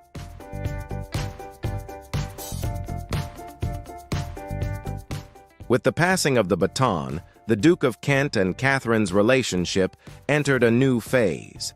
He was no longer a figurehead, but an advisor, a living repository of wisdom that Catherine could draw upon. Their private conversations, already precious, would be deepened as he passed on the nuances of leading such an ancient institution. His guidance would be invaluable as Catherine sought to make her own mark without diluting centuries of legacy.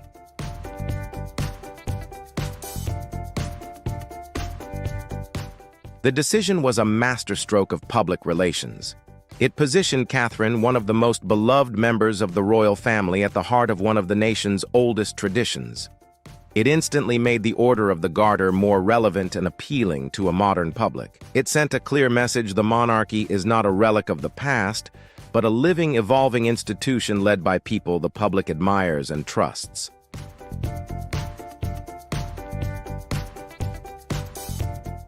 The appointment is also a lesson in the division of soft power. Rather than concentrating all the most important ceremonial roles on the king and queen, the decision has spread influence. Queen Camilla continues to shine in her role supporting the king and her own charitable activities, while Catherine now has a separate prestigious platform to work from. This division allows both powerful women to maximize their influence in separate areas, strengthening the entire royal structure.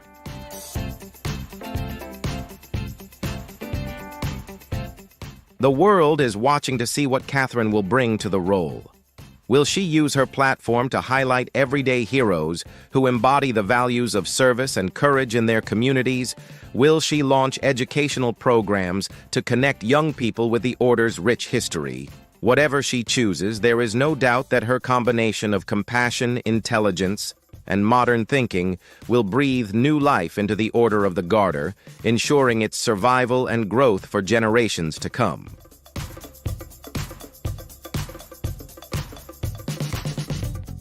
A new chapter has been opened in the history of the British royal family, and this decision is sure to make people think. Catherine is now not only an important member of the royal family, but also taking on a significant responsibility. What changes will this shift bring to the future of the monarchy? Let's continue to follow the developments and see how this decision impacts the royal family. Thank you for watching the video. If you found it interesting, don't forget to leave a like, share, and subscribe to stay updated on more captivating videos about the royal family and other dramatic stories. We'd love to hear your thoughts in the comments, and we'll see you in the next video.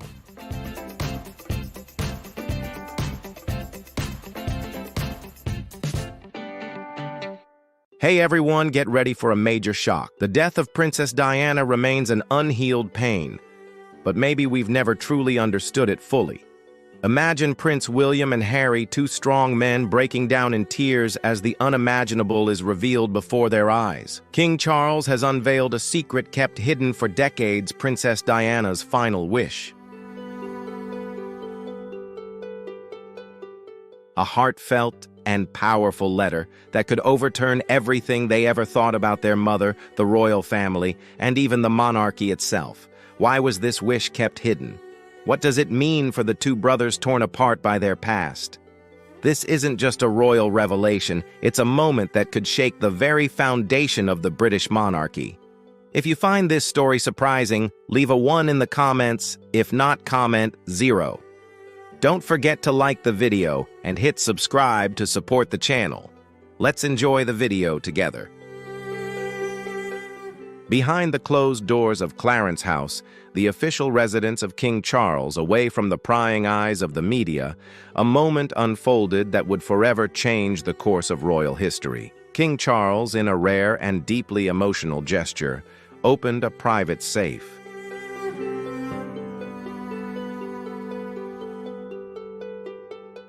The safe is said to have remained untouched for many years. Inside, instead of royal artifacts or state documents, there was a sealed envelope bearing the handwriting of Princess Diana. Charles called his two sons, Prince William and Prince Harry. Handing them the envelope, he uttered an emotional statement: "This is your mother's final wish. She wrote this for you."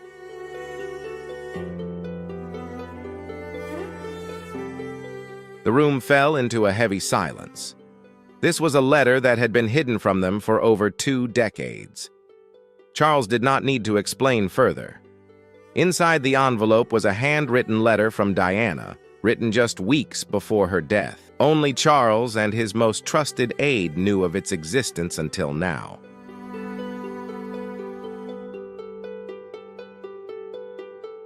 The contents of the letter revealed a side of Diana's final thoughts that had been kept hidden. a wish for the future of her sons, free from the constraints of royalty. It wasn't about jewelry titles or royal duties. It was about freedom, protection, and love. She wanted us to live as normal people first, Harry is said to have remarked after reading it.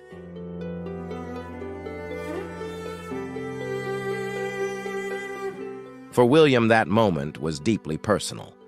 This was not just a letter to him. He saw it as a final message from the mother he had lost too soon. A woman silenced by the very world she had tried to change. But I did not realize how overwhelming that attention would become, nor how it would affect both my public duties and my personal life in ways that would be almost unbearable.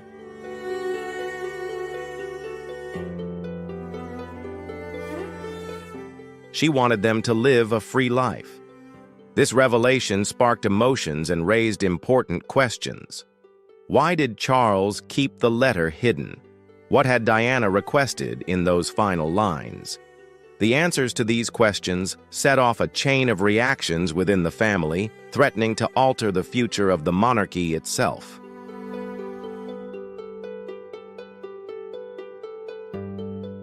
This was more than they could bear. They were about to uncover deeper secrets that could reshape the legacy of the British royal family.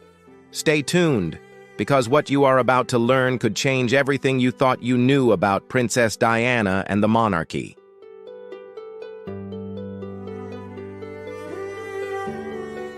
Diana's wish was for her sons to be free. The letter was brief, but its impact resonated deeply at the very core of the monarchy. Written in the unmistakable handwriting of Princess Diana just weeks before her death, this final message was not about accumulating wealth or gaining grand titles. It wasn't even about seeking revenge on those who had wronged her. It was a heartfelt plea from a mother, urgent, emotional, and unforgettable. According to a close aide, the letter reads in part, "Let them live without fear. Let them be themselves."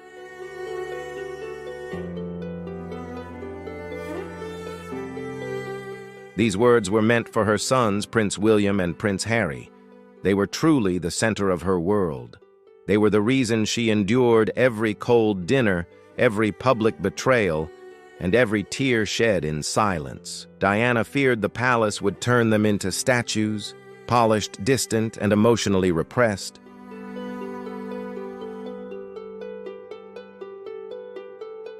She had witnessed what it did to Charles and to the generations before him. The monarchy did not teach its heirs how to feel. It taught them to elevate their performance no matter the cost. Diana didn't want that for her sons. "I don't want them to be trapped in a life they didn't build for themselves," she wrote.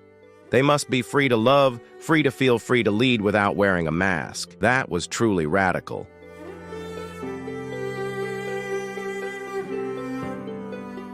Stay with us, because what's coming next will make you question everything you thought you knew about Princess Diana's legacy. There are too many coincidences, too many strange things that don't add up. Everything seems suspicious. Don't miss it.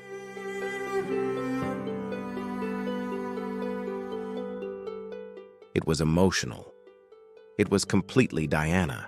She knew that one day William would bear the weight of the crown, and Harry, as the second son, would carry something even heavier, the feeling of being seen as the spare. Diana worried that both would be shaped by duty rather than desire, that the expectations would erode their true selves. This wasn't about rebellion.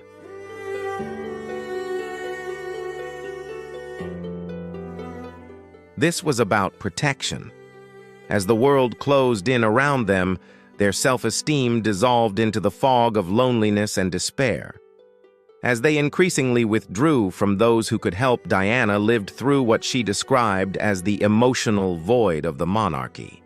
She had begged for warmth only to receive rules in return.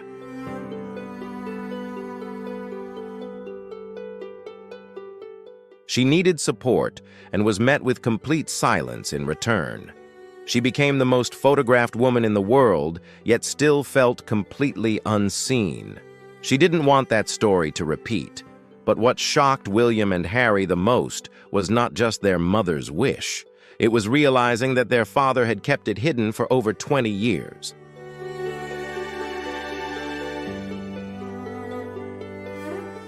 The letter was sealed, placed in a separate file, and buried under layers of official paperwork in Charles's personal safe. Why?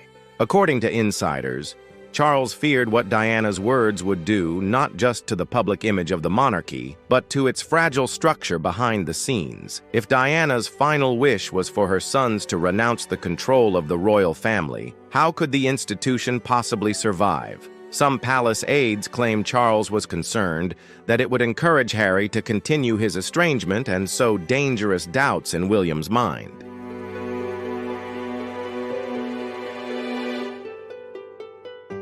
Others believe it wasn't about protection at all. It was about power, about control. Whatever the reason, the damage had been done. The truth had been exposed. Now both brothers were forced to confront a reality that had been hidden from them throughout their adult lives. But for William, the impact was even deeper. Diana didn't just write a letter for both of her sons.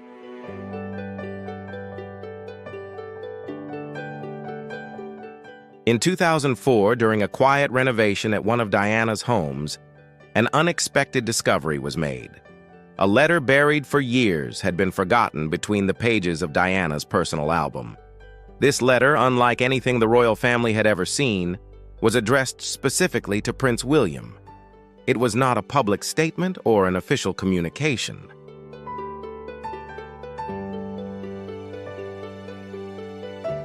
It was deeply personal, a raw and intimate conversation between mother and son. When William read those words, it is said to have shattered him. The letter revealed something no one outside the family ever fully understood: Diana's deep awareness of the burden her son would one day have to carry. "One day you will be king," she wrote.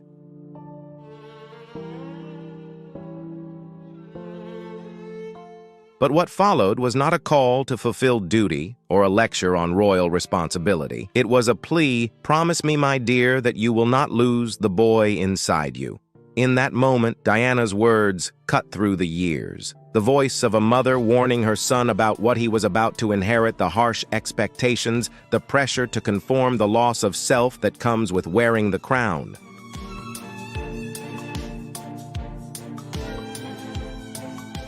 This becomes even more suspicious when we consider the timing of the letter. It wasn't written in the 1990s, when the relationship between Charles and Diana had exploded into public view, but rather during the quiet tension before the public ever knew about the breakdown of their marriage. Did Charles truly think this way at that time? Who was the letter written to? A trusted advisor within the Church of England? Or perhaps someone closer, like the successor to Lord Mountbatten?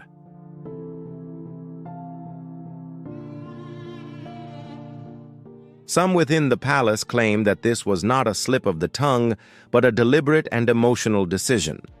The words in the letter have caused historians to rewrite the royal family's timeline. This leads them to wonder whether this is an early confession of something far larger than we had ever imagined. Could this be the royal cover-up that has persisted for years?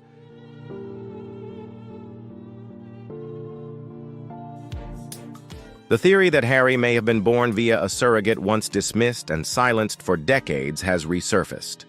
This idea was ridiculed in the past, but now, with the revelation of the letter, it no longer seems impossible. Perhaps this is the truth the royal family has been trying to conceal for all these years.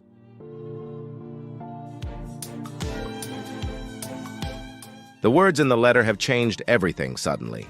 What was once unthinkable now not only makes sense, but also seems far too fitting. In the early 1980s, Diana was hospitalized several times under vague circumstances, officially due to stress or private health issues. However, insiders now reveal there were discussions concerning her fertility concerns. Quiet conversations between doctors' aides and royal advisors.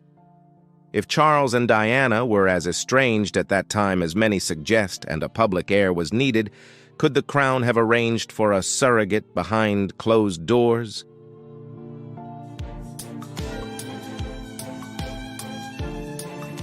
The palace holds power and motive. All it requires is secrecy. Charles's words, not hers from the very beginning, take on a different meaning now. When considering a surrogate, Diana may have been asked to raise the child playing the role of a mother without any biological connection. This could explain the letter and her long silence. Royal experts now suggest that this theory is no longer just speculation, but may explain the emotional distance, even the lifelong sense of disconnection that Harry has always felt.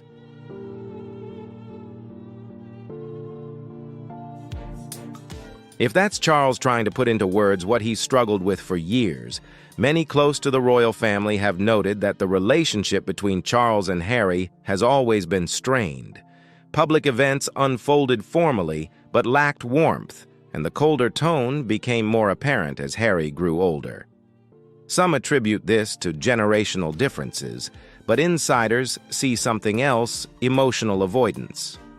A former palace aide reflected, "Charles seemed to never know how to emotionally connect with Harry, as if he wanted to, but didn't know whether he should."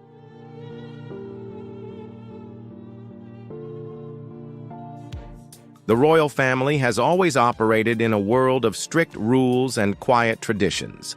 They keep their personal struggles private and expect everyone in the family to do the same. They resist change, cling to old traditions, and avoid public displays of emotion.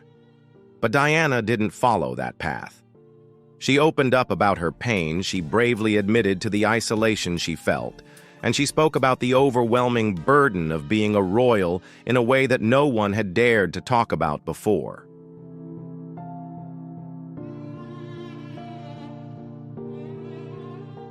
And because of her honesty, the public loved her all the more. Prince Edward, calm as ever, saw it all unfold. He saw how the royal family struggled to keep up, while Diana's openness connected her to the people in ways the royal family could not. Her truth not only revealed her own struggles, it exposed the backwardness of the monarchy.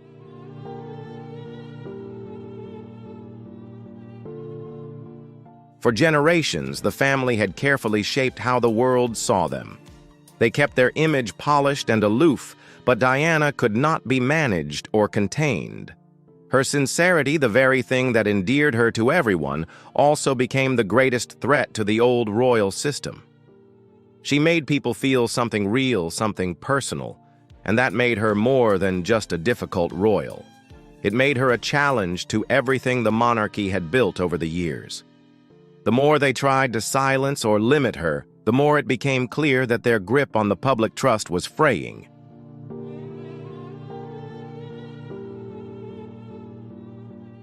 But inside Buckingham, the palace remains in absolute silence. Silence without statements, without explanations. Just quiet corridors, tense meetings, and growing panic. Behind that silence, insiders say it's fear. Why? Because this isn't just about one letter, it's about what else could be out there. A royal source confirms that a private crisis management team has been reactivated, similar to the team used during Meghan and Harry's interview with Oprah. Their new task to control leaks, manage the fallout, and uncover the original documents. There are whispers now that more letters may have been sent to Diana, to William, or even to Harry himself. If just one more document surfaces, it could be a disaster, not only emotionally but legally, as questions about inheritance titles and royal succession laws could be raised.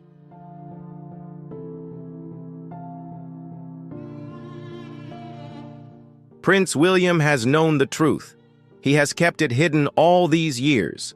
But if he knows and remains silent, then it's no longer just a family secret. It's a betrayal that could tear them apart forever. The pressure of knowing this truth, Prince William, the heir and the face of the modern monarchy, has been raised from birth to lead. But after this letter, his silence is beginning to attract attention and suspicion. Because if this secret was known within the palace, William may have known for a long time.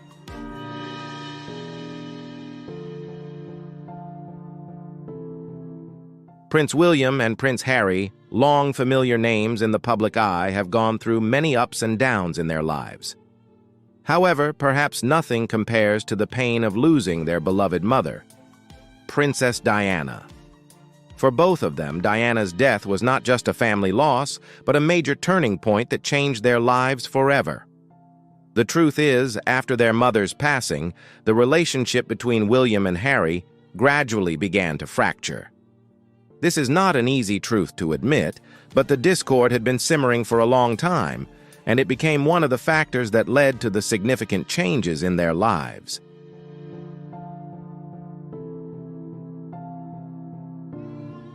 William couldn't stop himself as he watched the warmth in his mother's eyes, the way Diana gently tucked Harry's hair behind his ear, and the moment she whispered into his ear, making Harry burst into laughter.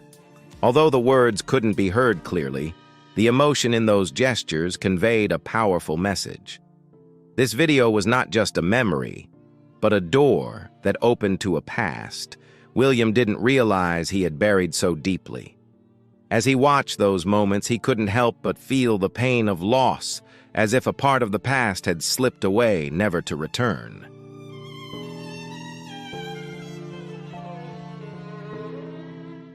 Prince William, standing beneath his mother's statue, continued. "My mother's voice has always guided me," he said with a solemnity that made the world seem to pause and listen. It wasn't just a tribute, it was a bearing of his soul, a truth never shared beyond the palace walls. He slowly revealed the words Diana had whispered to him just before she passed, words no one else had heard.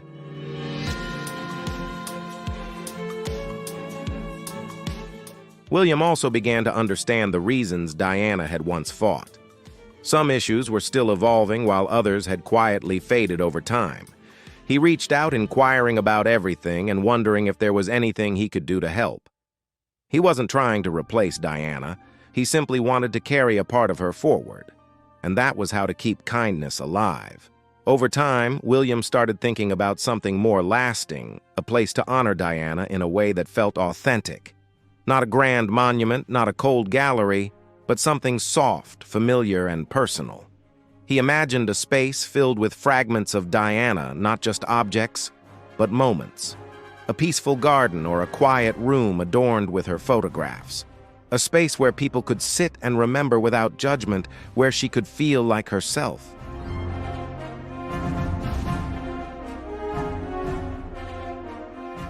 Diana did something unprecedented in royal history. She made people feel that the crown was not just a symbol, but something real and warm. For so long, the royal family lived hidden behind layers of rules, distance, and quiet dignity. They were not allowed to appear as ordinary people with emotions and flaws. They were supposed to represent tradition, stability, and history. But Diana turned that idea on its head. She did not hide behind guards or large gates. She was soft, open, and never afraid to show affection in public.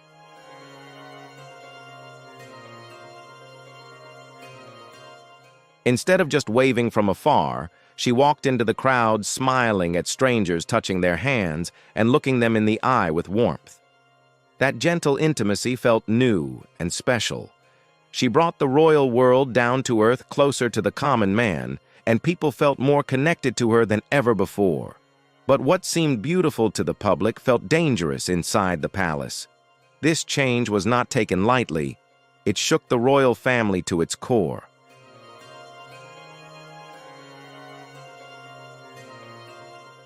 No royal has ever been as naturally and deeply loved as Princess Diana. She did not perform her duties as if they were just a job. Her actions came from her heart. Diana was not just present at official events, but went to hospital beds when others were too afraid to come near. When the world stigmatized people with HIV/AIDS, Diana touched them, hugged them, and made them feel appreciated. She did not need the limelight. She needed real change for those who were suffering. Her trips into landmines were not for show, but to raise awareness and fight for those forgotten in war and conflict.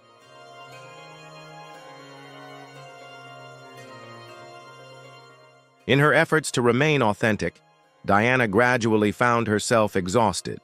Her strength and independence were also her greatest pain. She could no longer force herself to play the role of a silent, smiling royal. She opened up about her pain and showed everyone what life behind the royal curtain was really like. But her family was not prepared for such openness. They did not know how to react to such honesty.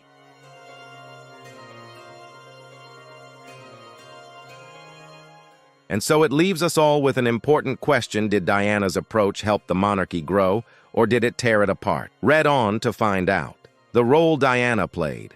Many believe that Diana gave the royal family a second chance, because before she came along, interest in the monarchy was fading. To the public, it had begun to look like something from the past, rigid, unapproachable, and stuck in its old ways.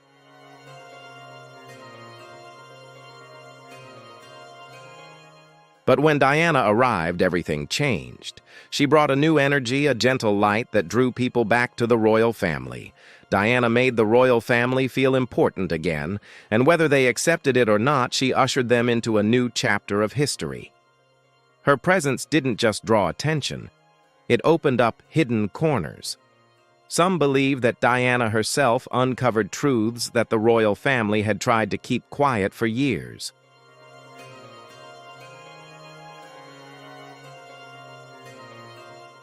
By speaking openly about the trauma, loneliness, and pressures she faced inside the palace, Diana lifted the veil that had been placed on the monarchy's image of perfection. She showed the world that behind the diamonds and the glittering golden halls lay a closed, cold, and prejudiced place.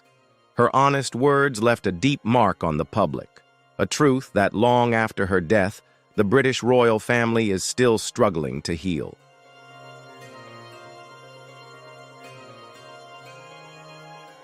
Diana's public life was a performance, a mask she wore for the cameras, the tabloids, and a nation longing for a princess. But in her private diaries, Diana was not performing. She confessed. These pages, never widely published, revealed the painful, raw journey of a woman pushed to the brink. She wrote about her loneliness, her insecurities, and the growing fear that she was losing control of her life. "He hates that they love me more than him," she wrote, referring to Charles and the increasing tension as her fame soared. She spoke openly about her battle with bulimia, her cries for help.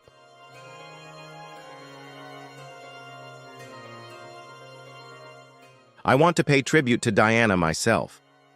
She was an extraordinary and talented person, especially in her dedication to her two sons, and the brutal silence that followed every time she sought support. Yet even in her darkest moments, Diana continued to fight for herself and for her sons. "They are the only part of my life that matters," she wrote. "I will not let them become shadows." Diana feared that William and Harry would be used as royal symbols, emotionally distant, obsessed with image, and cut off from the world around them. In hindsight, we can see how prophetic her words were. In her diaries, she warned of emotional repression, the coldness of the monarchy, and a future where love would be hidden behind titles.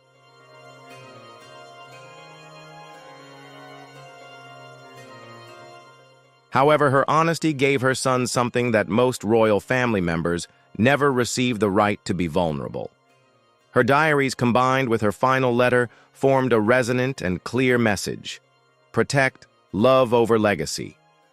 Protect the heart over hierarchy. Diana's final wish was not just to secure the future of her sons.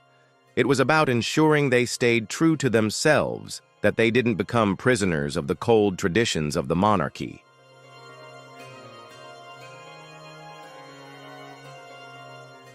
Now Diana's final wish is no longer a secret. The entire monarchy is at a pivotal moment that will shape its future. This is no longer just a private family drama.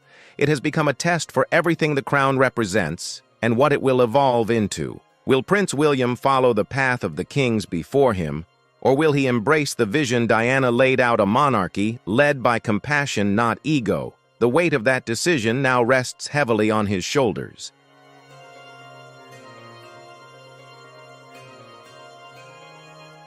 Will this shared truth bring them back together? Or is the gap between them too wide, with too many words spoken and too little forgiveness? The palace has yet to make an official statement, and don't expect one anytime soon. But make no mistake, everything has changed. The Queen is gone. Charles is growing older, and the next generation of the royal family is rising under the shadow of a woman who challenged the system and paid the ultimate price for it.